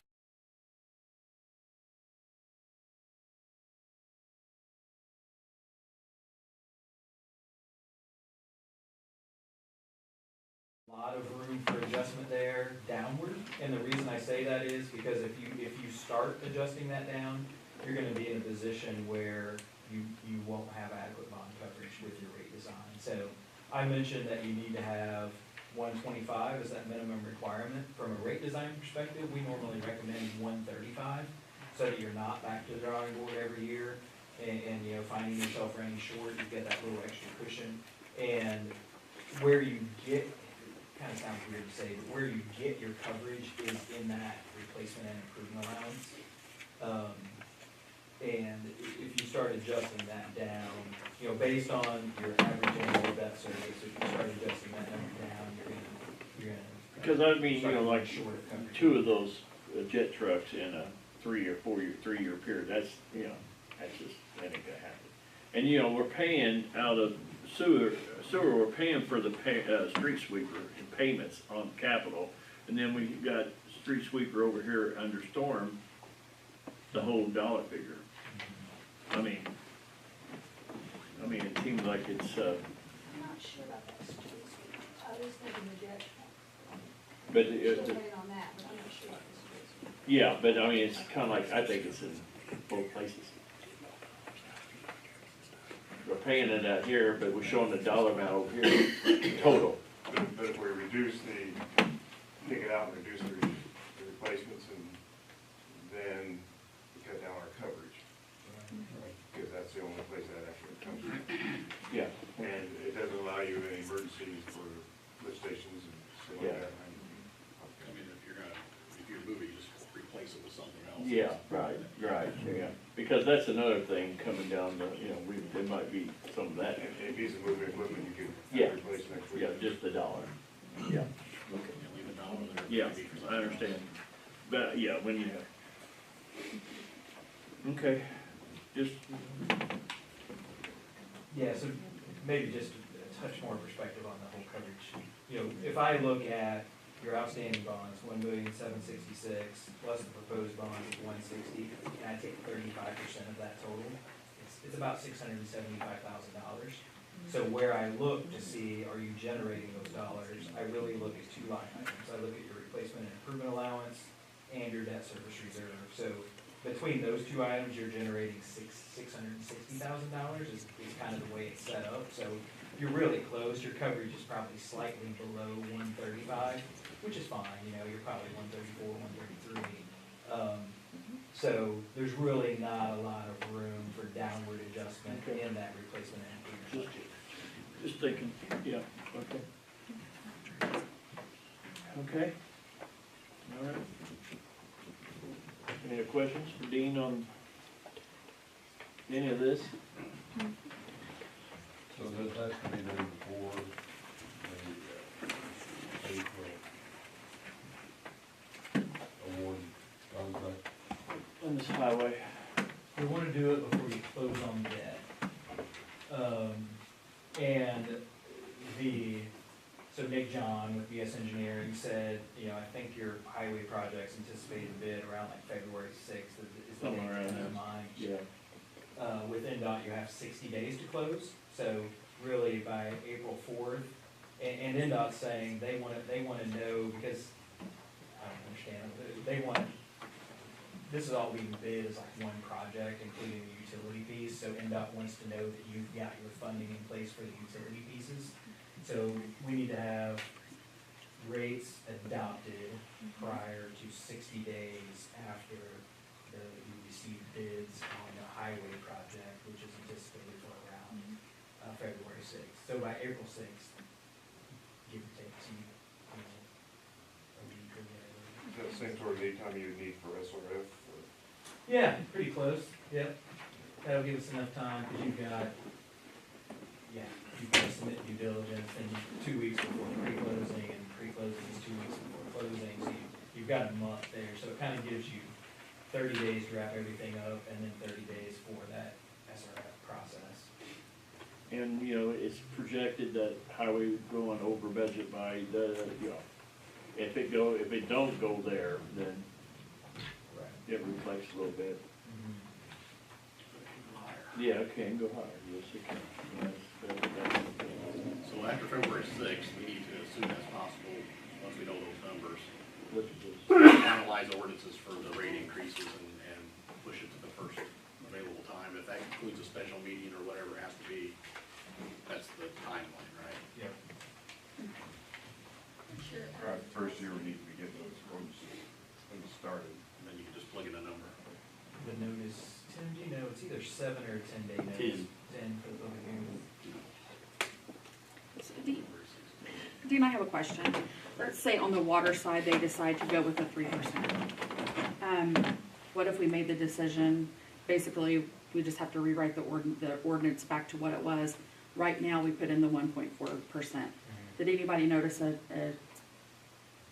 difference in their bill for the 1.4%? No. You didn't. I mean, so what if we did that now and then 1.6%? I mean, that's just a question. Sure. You know, I didn't notice it on my bill. Most people didn't notice it. I'd say, I mean, I think the only hassle in doing that is, I don't know exactly how you handled the decrease, but an increase, you would certainly have to go through that public hearing process. Yes. So that means you would be going through that twice, which Right. is just never fun for anybody. No, it's not, but it's an option. Could you do that and the stormwater, that little increase in the stormwater up front, so that it's not all at the same time, you know? Yeah. I mean, Yeah. Here, I'm asking for Smaller more work for increments. myself because I'm gonna be the one yeah, that did it there. it's paying for those Well, that's guys. why I come for ask about on the wastewater, you know, about breaking it down, you know. Right. You know, breaking that down, whatever that number is. We could certainly phase in the implementation by 30 days of splitting these utilities to those and then that. Mhm. Because we We've can done still that. do the financing based on ordinance, even though we're not collecting the rates, like he said, so. I mean, that would help in that, if we say we're gonna say, May 1, these two utilities are increased, and then June 1, whatever it is, We whatever did those that dates last would time. be. We did each utility. Yeah, we did each utility a different month. So I mean, it would, we could do that again to help out, I think. And certainly stormwater is an easy one to separate out, right? Because it's not affected by the project that we're doing on page 4. So, you know, that's one you could take care of and have on a separate timeline if you want to easily. Don't have any usage numbers to change. Right. Okay. Any other questions for Dean? Well, and besides that, we got Dean here, because our next thing we gotta talk about is the go bond. So we have him here just in case you have any questions for that, but that, Dean, I think, you know, we have to move on that fairly quick. Yeah, you do. I mean, one way or another. Yep. Yeah, just for the sheer fact that if you are going to do it, it needs to be done by the end of the year, and it takes time to get through. So, you know, with roughly 3 months left, we have to get started if it's something you're interested in. And, you know, he was here last meeting talking about it and gave us, you know, 4 different scenarios. And, but, so I thought, well, we'll touch base in case you guys have questions on these go bonds and the scenarios. The first question I would have is, do we forfeit this money if we don't do the go bonds on that property tax? We will not, so We wouldn't collect it. Right. We're So- still gonna collect it. No, we wouldn't. Oh, we wouldn't. That's what I'm asking. Right. We wouldn't collect. So Well, we you- would be forfeiting. Right. Yeah, we would, Yeah, it would be collected. yeah, I guess so, yeah. Yeah, I mean, it's an interesting way of putting it. I mean, Yeah. you're not really forfeiting anything if you don't already have it, but there's an opportunity here to get it without a tax rate impact. So what you would see if you don't do this is a tax rate decrease. You know, is kind of the alternative to not doing it. Possibly down the road, 2 or 3 years or so, you might have to have an increase to get it back. Right, you know, it's kind of to Stacy's comment, people don't recognize when something goes down, right? But you sure notice it when it goes up. So when Chris was here and Janak was talking about, you know, and Dennis Otten talked about, you know, they thought it was kind of something to look at to keep the tax rate where it's at today. Pretty well even. Yeah, and, you know, not that you have to do what everybody else is doing, of course, but I'll say there's a lot of communities doing this that have, they just, kind of this opportunity presented itself with growth and assessed value, and, you know, there's an opportunity if you have capital needs to get them funded now without a negative tax rate consequence, essentially. I definitely wouldn't wanna go out too far. No. If we would do it. I mean, that'd be I feel like that, you know, we have some projects that before. I just don't wanna go very far. But if they, Reevaluate it. you know, they kinda told us that we stay within that scenario number 2, the 5-year, 1.3, that would keep everything pretty well, just like it is. If you go too short, you eat it all up and cause it costs. Yeah, exactly, and they said that too, yes. Yeah, and then, you know, if you, 5 years, I keep thinking of the city of Louisville, it's not, the city of Louisville. And besides doing this, they have a habit of, they've got some debt outstanding that they just roll every 3 years. So as it, you know, it's got a 3-year term, as it matures, it gets reissued because the debt levy's there, they keep that debt levy constant, and they accomplish a new set of projects with it. So, you know, you could do something similar with a 5-year, if you're, you know, what are we talking about, 1,305,000 roughly over 5 years. Yeah. It's something that, as that debt levy it would expire 5 years down the road, you could make the decision to, let's roll it over and do it again if you have the needs again and generate another 1.35 to take care of some capital items, since that levy's already in place, and keep that tax rate steady. Because, and another thing that's coming up, and it really hasn't been discussed yet, but in 2024, somewhere in 2024, NDOT is gonna do the Highway 57 project. Yeah, and so with that is infrastructure, Got water and you know, sewer and all that. yeah, possibly some upgrades. When they get that down in there, and when they open it up, they're gonna, you know, if we have problems, they're gonna say, you know, what do you wanna do? Good time to address it. So that's just a food for thought. It's coming.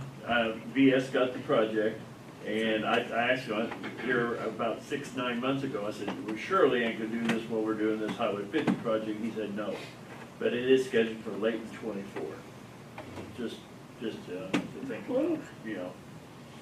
So, Well, it needs it.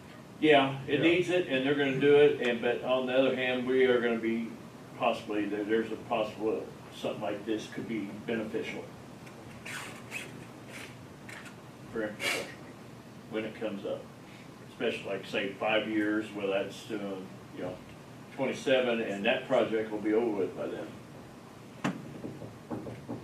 Most likely, yeah. I think the 5-year makes And some sense. I like that because it keeps everything pretty well steady if we decide to go that route, and that's your guys' decision. And is there a chance, though, if property taxes would fall, that this money would not be generated and we would still be paying on it? Is that a possibility? The money would be generated. What you would see, you know, if you think about your tax rate formula, it's really driven by your levy and your assessed value. So if you've got the levy there, but you see assessed values drop, you see the tax rate go up. So the money would still be generated. But the tax rate would go up, Right. okay. Right. And, you know, that becomes a real complex thing to talk about when you talk about circuit breakers and Yeah, I don't and know, everything. don't wanna go there. Just, yeah, but I don't wanna throw that out there about 57 project, cause it is coming. So is there anybody here that's not necessarily for doing this? Because I'm just asking, because what everybody's gonna say next year, come election time, is not exactly what we're doing now. I wanna keep taxes low as we can, and I don't want increases, and and now we're doing both in the same night at the same time, so I'm just asking. Well, we're looking at both of them at the same time, yes. Well, I'm just Yeah. throwing it Yeah. out Oh, there, I know, but. it seems like if there's not in my opinion, and I've reached out to a couple people, I'd still like to talk to a couple more. It just seems like to me that the need's not there and it can be reevaluated this time next year.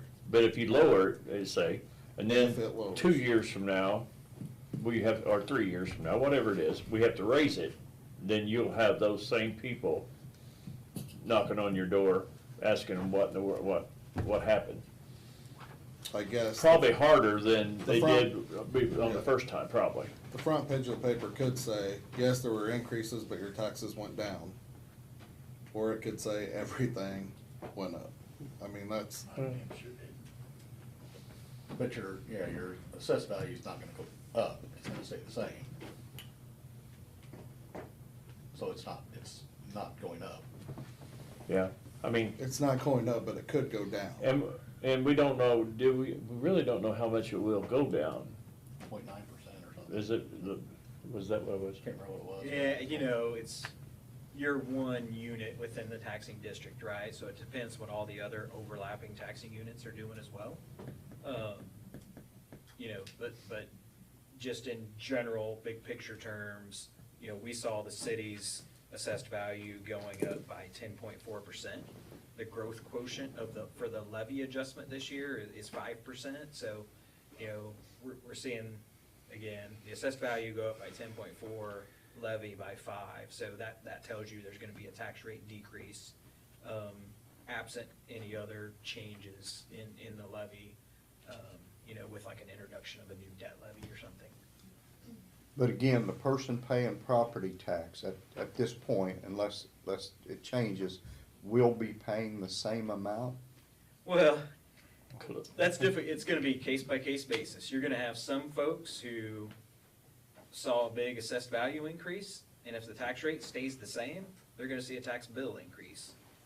Depends on There's gonna be people that, you know, maybe their assessed value went down for some odd reason. I don't know. It's gonna be across the board. It'd be different. Yeah, there's certainly no one size fits all answer to that. Even if we do nothing, that can happen. Right. Yeah. Even though the tax rate would go down, Yeah. if their assessment goes up high enough, they would be paying more. Yeah, anytime, yeah. You do more around the house or do something. Or if they get their maximum now, after the assessed valuation, they may not hit their maximum anymore. Yeah, yeah, That's a good point. that's true, yeah. What, I didn't hear you, Dave. I didn't either. If they hit their circuit breaker, they hit their maximum percentage of their, Right. if their assessed value goes up, that amount, that maximum amount they have to pay also goes up. So they may see an increase in their bill even if we don't change rates.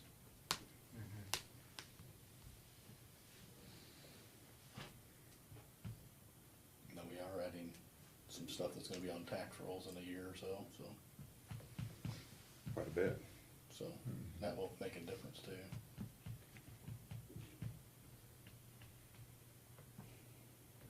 Yeah, I'm all for, I mean, lowering it, but I know when you start raising, they'll get a louder scream. I know. You say, yeah, Well, like I told you, my concern is I would feel more comfortable if we had a project that it was, or two or whatever, well, instead we of just just saying talked what about, if. we just talked about some stuff tonight that, I know, but it's all, we may need it for this, or we may need it for, that's the only concern I've had. I was worried about the way. but we have to, whatever we do, I think. Dean answered that. Yeah, well, if we don't do nothing, we don't have to, but if we did, we have to move on at some time in the near future. Yeah, do you mind if I shared that, Randy? So Randy asked me a good question before the meeting that, you know, how, you know, historically, or you go back before tax caps and everything, there was reassessment that was periodic. It didn't happen every year, right? And, but what you get now is you get annual trending that kind of helps smooth out adjustments in assessed value. As you go back in the day and you would see some wild fluctuations, because that reassessment would only happen, I forget how often it happened, but it certainly wasn't every year. But that's smoothed out a lot now because of annual trending that gets done. So that kind of helps avoid wild swings in assessed values. I mean, we're kind of seeing a big swing up in a lot of places now, but hopefully you won't see wild swings down. Not saying you won't, but it does smooth things out with the annual trending. Okay, like I say, if we do decide, I think we probably would need to do something next meeting. I think, right, Yeah, when is that next meeting? the 11th. Yeah, I don't know, that's gonna be pushing it. Yeah, yeah. Of course, I think if we don't do nothing, we just let her, we don't have to act. If we don't do anything, we we don't act on it. Not to decide is to decide. Yeah, I mean, Yeah or nay. I'm not, just to be clear, I don't care if you do it or not. I know, I'm not pushing I it know. on you. Yeah. But just from a pure timing perspective, if you are gonna wait another meeting, what you might, we might wanna talk to we'll talk to bond counsel, figure out the timeline for sure, cause they might suggest that they go ahead and get a bond ordinance adopted, because you could even adopt a bond ordinance and decide you're not gonna do it, and, that's fine. But it would at least be a step and they that talked about is that already before, too. accomplished and is Yeah. part of the timeline. And they talked about that before, Yeah. the last meeting. Yeah. You'd have it in place in case you did, yeah. I don't know, it's up to you, I mean, how do you wanna act on it? Well, I tell you, me personally, I'm gonna just put it out there, I'm a nay, so, you know. Do we, and vote on it tonight, see what everybody thinks? I mean, that would be the way to either put it to bed or keep it going, then. Specifically the 5-year plan. Yeah, we could talk about the 5-year scenario 2. So does Tim have to draw out the bond ordinance? No, it'd be someone, someone else, yeah. But we could vote on it, I guess, tonight, and we could use scenario 2 for the 1.305, that's, if we did, that's, and vote on it, I guess. And we would be voting on whether we're going to proceed with drawing up a ordinance? Yeah, proceed or drop it, I guess, But, I mean, we wouldn't be voting on the doing it or not, we're just on proceeding with. That's, you vote on the ordinance. When the ordinance. They have to have it in place, and then you're gonna vote on the ordinance later, yeah. But you could vote it down there Yes. if you wanted to. But would we have cost involved if we canceled, like, set up the bond? Yes. Yes. Yeah, yeah.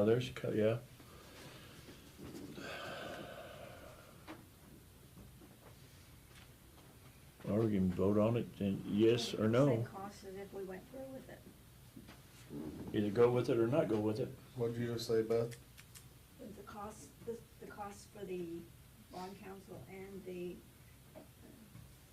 financial consultants be the same if we went through with it as if we didn't? It would be.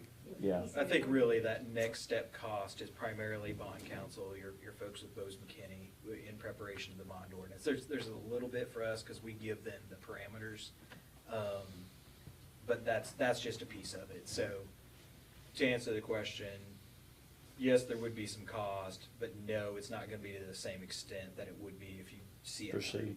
We're talking about the 100,000 or 10% or whatever that was. Yeah, we show estimates. Wasn't it like 100,000 or something like that? And we feel like those are kind of on the high side, but yeah, that's what we show in those preliminary versions that you saw. Okay.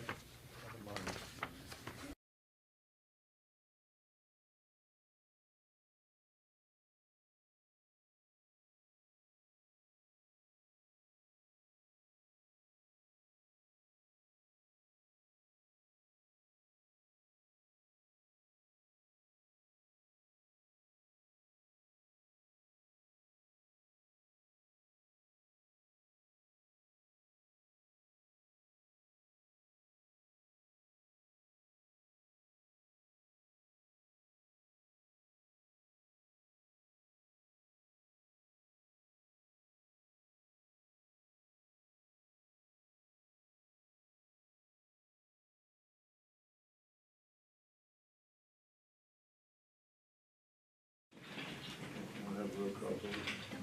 Councilman Lunsford, Nay. Councilman Brown, Aye. Councilman Grass, Aye. Councilman Campton, Nay. Councilman Emmons, Nay. Councilman Dahl, Nay. Councilman Showalter. Nay. Okay, 4 nays and 3 ayes. Okay. All right. That stops that conversation. Yeah. All right, anything else? I think we're good, Dean, thanks, and, we'll get back with you on the, the rate stuff. And, appreciate you coming down and explaining both of them. I went back and checked and that they are paying the payment of the tax now according to the claims from last year.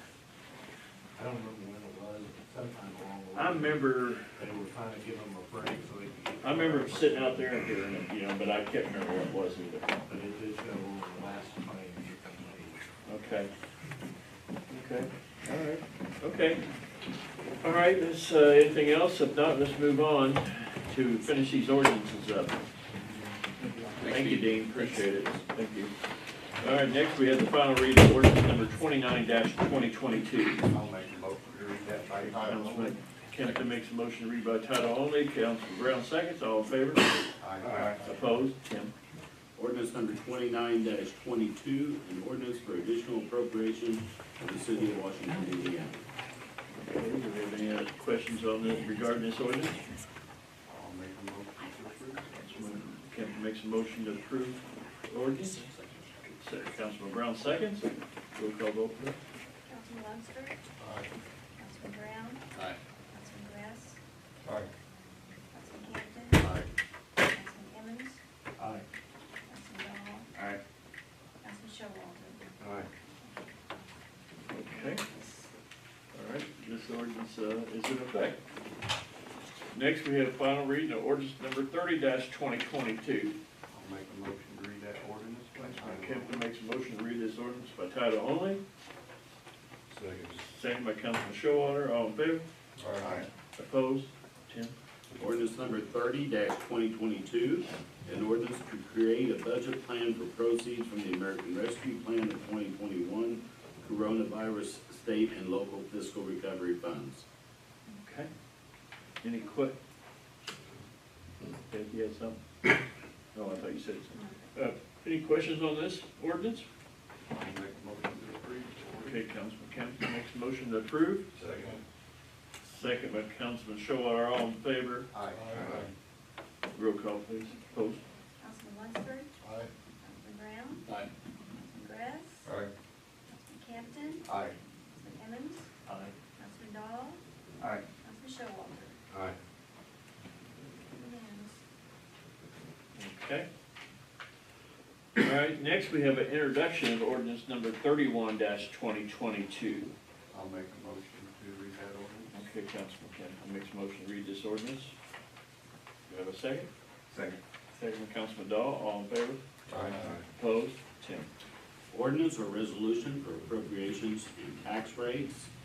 Be it ordained, resolved by the City of Washington Common Council that for the expenses of Washington Civil City for the year ending December 31, 2023, the sums herein specified are hereby appropriated and ordered set apart out of the several funds herein named and for the purposes herein specified, subject to the laws governing the same.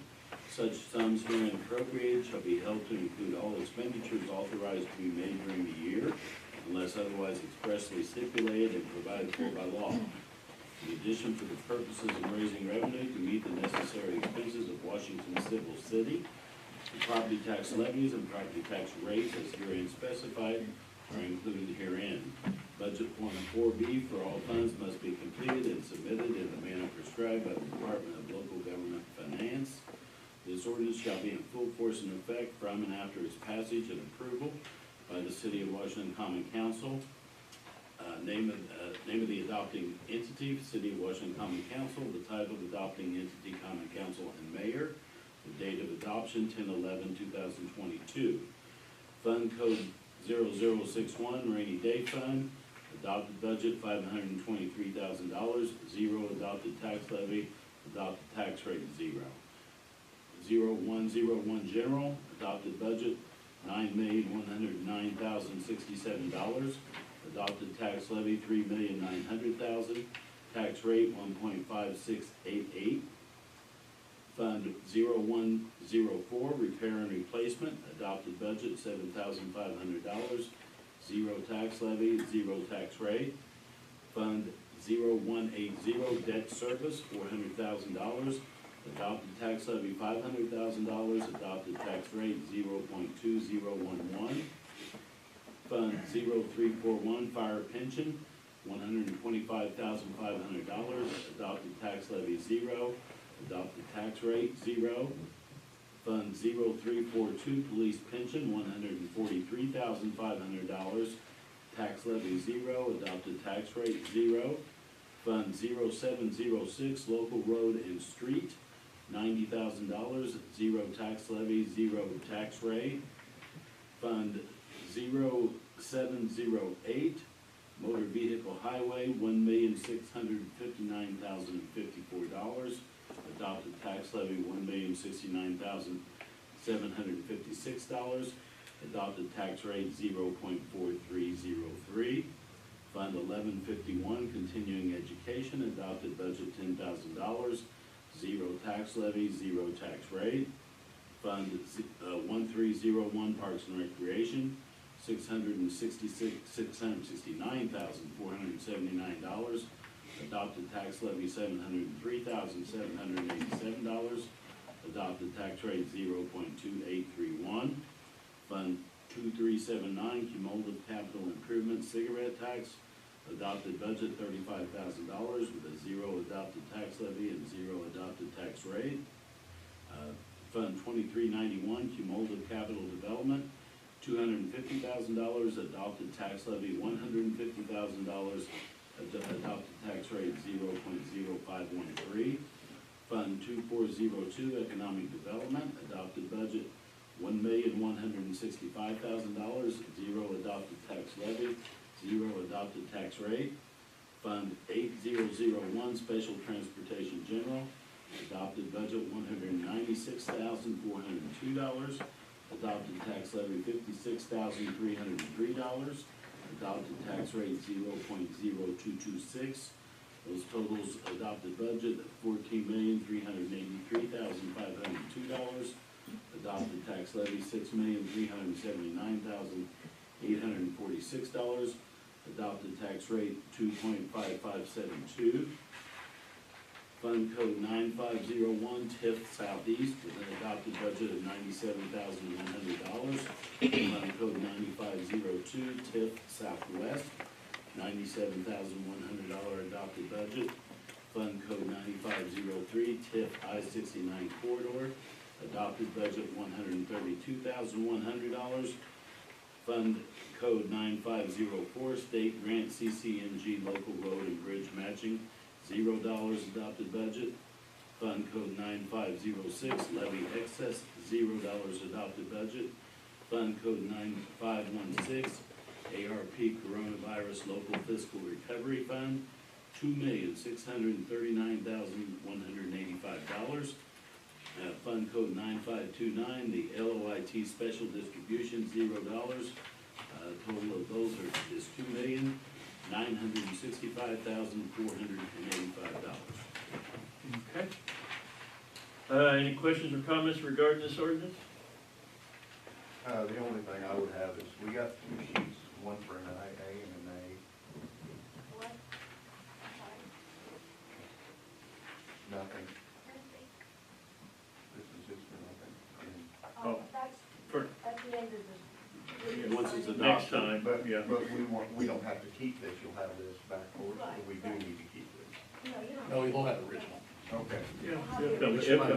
Okay. by the way, we'll have to have a signature on this, right? Yes. Yeah. So don't leave before we. Yeah, get some, yeah. Yeah, we'll have another. I've just never seen it. Well, that's, yeah, we usually don't have it on there, The but, budget usually. yeah. But the only time it is, that's the only time it is. Normally it's not with the other stuff. Yeah, sometimes on the bonds we do. Yeah, okay. Again, You'll whoever see. the attorney is. Any other questions on this ordinance? Did the wage committee ever meet on wages we were talking about? It was postponed, like park superintendent and other departments. They wanted to go ahead and approve the budget, and then they said, some of the council said, and then we're gonna have that meeting. Okay, I was asking if they. sent an email out and ask people, to, give me some, I could throw dates out there, but I just need to know. I did it. But they wanna adopt this first, they wanna adopt the budget, and then they talk about having a meeting. They was not gonna do it, you know, reflect this budget. No, that is okay, I was just curious. Yeah. Okay, any other questions on this budget, or on this ordinance? All right, hearing none, this ordinance will be up for adoption at the next council meeting. Okay, moving on, we have one resolution. We got a reading of resolution 17-2022, authorizing the transfer of funds in the NVH budget. I'll make a motion to read that. Okay, Councilman Kempton makes a motion to read this resolution. Councilman Emmons seconds, all. These assets, right? Yeah, those are the two that we've already approved. Yeah. Any, everybody, voted for, what do I wanna say now, it just got me all in the bucket. All in favor, say aye. Aye. Opposed? Tim, thank you. Resolution number 17-2022, transfer that the common council contemplating the meeting of certain emergencies does hereby consider and determine to expend and to transfer certain funds from one fund of published budget of said City of Washington for 2022 to another fund.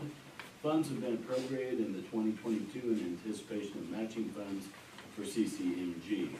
From fund category 2203, MVH restricted, to fund category 4502, state grant CCMG, local road and bridge matching.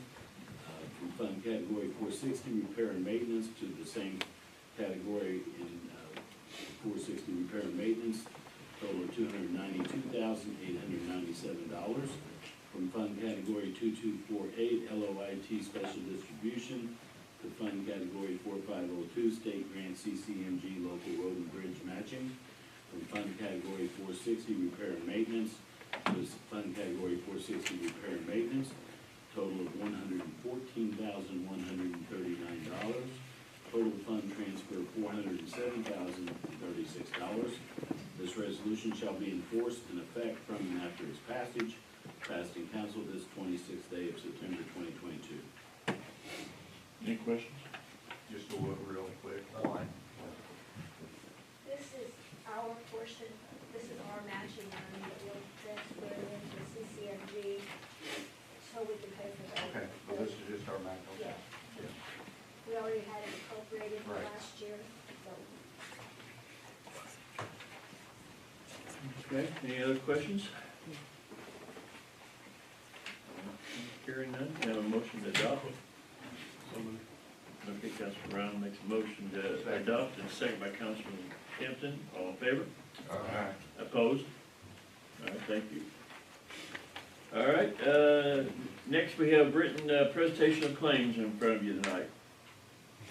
Anybody got any questions on the claims, concerns? I had the one on the fuel for wastewater. And I'll look into that. I'm pretty sure that's why it's up, because we, this. I didn't realize they were hauling. Yeah, we wasn't doing that for a while, so and then we're back, and of course the price, and we got 2 trucks going probably at least, every day up there again. Looking good. Yeah, it is. It's looking real good. It's good. It's putting out a good product. Making headway in Yeah, yeah, we're finally got it going on a regular basis, and we've been doing that for a week and a half. It's been going really well. Yeah, we had them down again, and I think we got worked out. Yeah, and I'll check into that. Yeah, I think that's exactly the reason for that. Okay, Councilman Emmons makes a motion to approve the claims and send them to the Board of Works for final approval. We have a second. Okay. And Councilman Showalter, all in favor? Aye. Opposed? All right, thank you. All right, and other business, we have, one thing, the next council meeting is, October 10th, and of course, that's a holiday, so suggestion is to move it to the 11th on a Tuesday. Everybody okay with that? Yeah, okay. And then next, just next we have a designation, a trick or treat. We always set the time for trick or treating on, Halloween's October 31st. It's a Monday. And so we usually council sets the time for that, for trick or treating. I think in the past, what we do, 5 to 8? 5 to 8:30? And we are having, we are having something in the park this year. We're having probably, Kip's gonna have several stops. I forget what the number he used, how many stops he's gonna have. He's got several people in there. 30. Yeah. And he's gonna have that many stops, and, yeah, it's really going over big. So, it's gonna be a walk. That's what I asked, last year we were backed up on. No, That's no, right. Is it different park? just the east side, just the east Because I side. know last year we discussed. Yeah, yeah. Drive-through was, yeah, I backed up. It was quite crazy, but, even walk-through, I mean, well, we'll park them out there like we do the car show if we have to, you know, park them up on the hill across the lake and stuff. I mean, you know, if we have to. Just set the time. No, we just need to set the times. That way we wanna go with 5 to 8:30. Okay, that's all, you know, On October 31st. on October 31st. Yes. Yes. Anything, okay, that's all we got on the agenda tonight. Anybody else in the audience got anything for the, yes, yes, sir. Go. Yeah, I approached the mayor a couple weeks ago about our current SOP on take-home vehicles, about amending it. He thought it'd be best if I came in front of the council and asked you guys. Our current policy states we can have use of our vehicle in the county.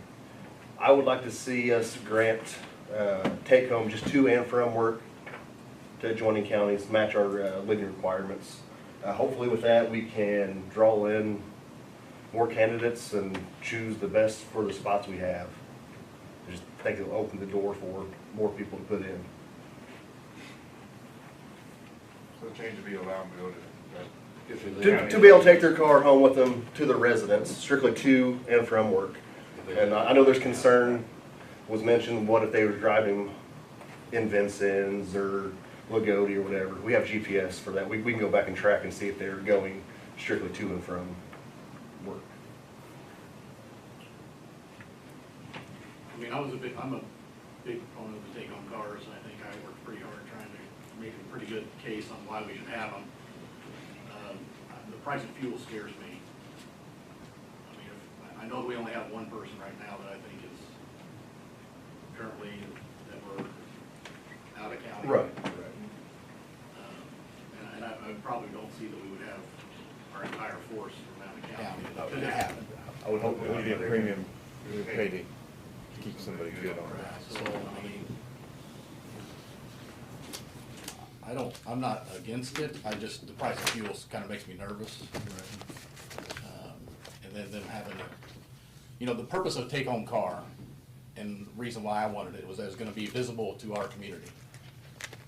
So if we're making it visible to Vincent's community or Lagodi community, that defeats the purpose of what I thought the reason why we had the take-home car. But the secondary reason is for quick response. Quick response. So, in that case, that's great, because we don't want them to have to come from Vincent's, go to the station, get their car, and if it's out here, by GPC, then they've just passed what they needed to go to. So, does that outweigh my thought on being visible for our community? Probably, because you're protecting our community, so. I mean, I'm not against it, so If you can draw in a better candidate. right, that's it. Yeah. Right, that's what I'm saying. Improvement of retention. Maybe advertising in Vincent's. Billboard. Yeah, they advertise them for Washington PD over there.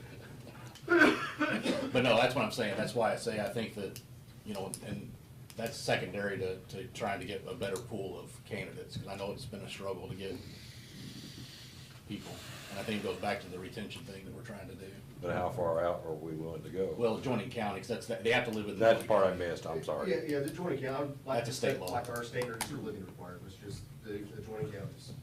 Which is a state law. I missed that part, Okay. that's okay.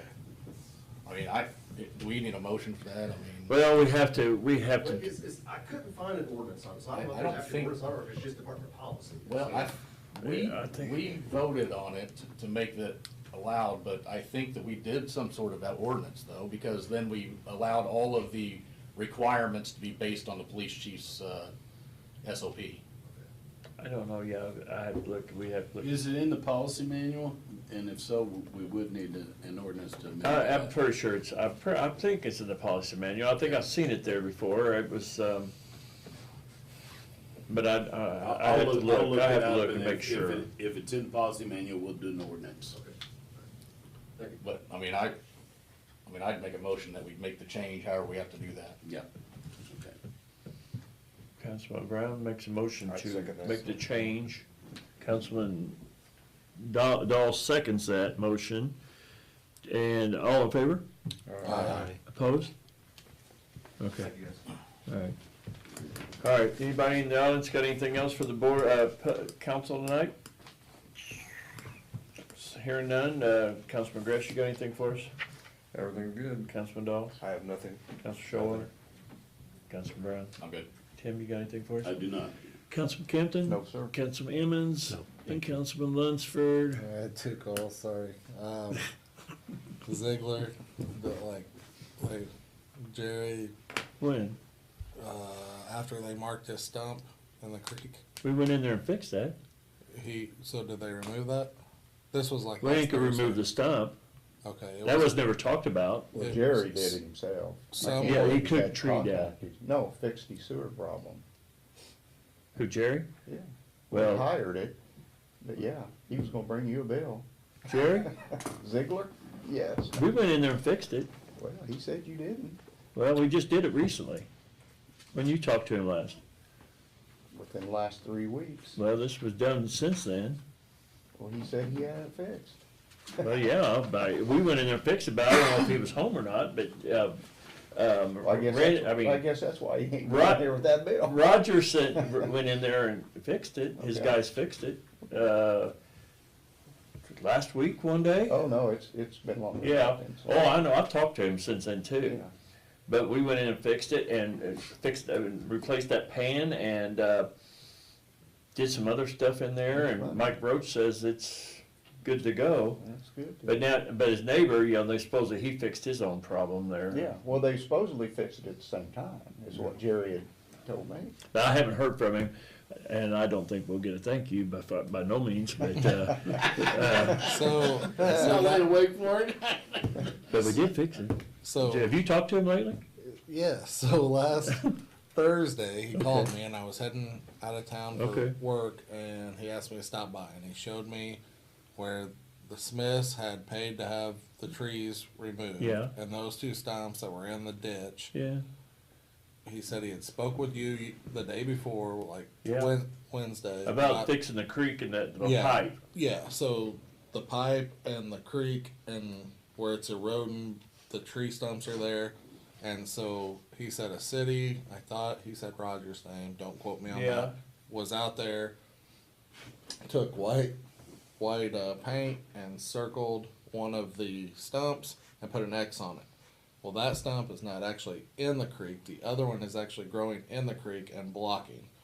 So once again, he requested that if we were going to remove one of the stumps, to remove the one that's blocking and not the one that's marked. Those stumps was never, ever discussed. Okay. Ever.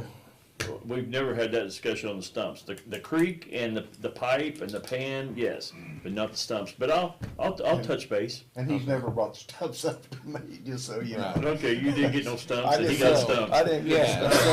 Okay, I'll check with him, but yeah, that kind of caught me off guard. Talk to Roger because I believe. Yeah, I will. That's what I'll do tomorrow. I believe they put the X on. Okay, it. I'll find out. But that kind I of caught me did off call- guard because I thought that situation was solved, and you Well, said that, and I think, And then the next night, Friday night, I called Sir Gutter, and he said, I don't know nothing about removing no stumps. So I'm just trying to figure out if I. and see, I don't know who had to take down the tree, but the tree fell, and then they just cleaned it up. Right. I mean, it fell, but I'll check into it. I've never talked to him about a stump, period. Okay. But I will talk to him. I'll talk to Roger first, though. Okay. That caught me off guard when you said that. I think, what? Okay, very good, thank you, I appreciate that, I'll check So into if it. Roger did, and he was gonna remove that he one, marked it, if he then could just we'll- mark the we'll- one next to it, Yeah. or both of them, I don't care. Just, Yeah. then we can be done. We'll take the paint, and we'll move the paint over to the other one. Right. Yeah, okay, all right, thank you. Beth, you got anything? All right, anybody else, nothing? All right, hearing nothing, this meeting's adjourned. Thank you, guys. I will.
All right, just call this meeting to order, City of Washington Board of Public Works and Safety meeting, September 26, 2022.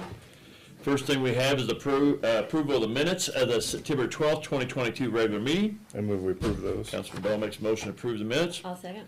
Councilwoman Nash seconds, all in favor? Aye. Aye. Opposed? Discussion and approval of claims tonight submitted and sent to you for your approval.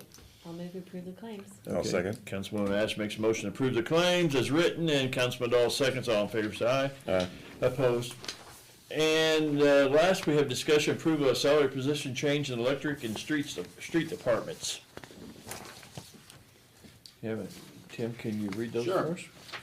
Randall Ennis is requesting, following the salary change for Caleb Miller from second-class tree trimmer at $22.22 per hour to second-class lineman at $22.35 per hour. And that change in the electric department would be effective on October 1 of 2022. Also, the request is for Ethan Mattingly for a salary change from labor at $19.97 per hour from garbage and trash. The first-class tree trimmer, $21.28 per hour in the electric department. That change is requested by both Brian Surgiscatter and Randy Ennis, and that is also effective October 1 of 2022. Any questions on these two? I move we approve those. Okay, Councilman Dahl makes a motion to approve the two salary changes. I'll second. Councilman. Okay, anybody in the audience got anything for the Board of Works tonight? Seeing none, either one of you, Benita, you got anything for us? David, you got anything else? Beth? Kim? All right, this meeting's adjourned. Thank you.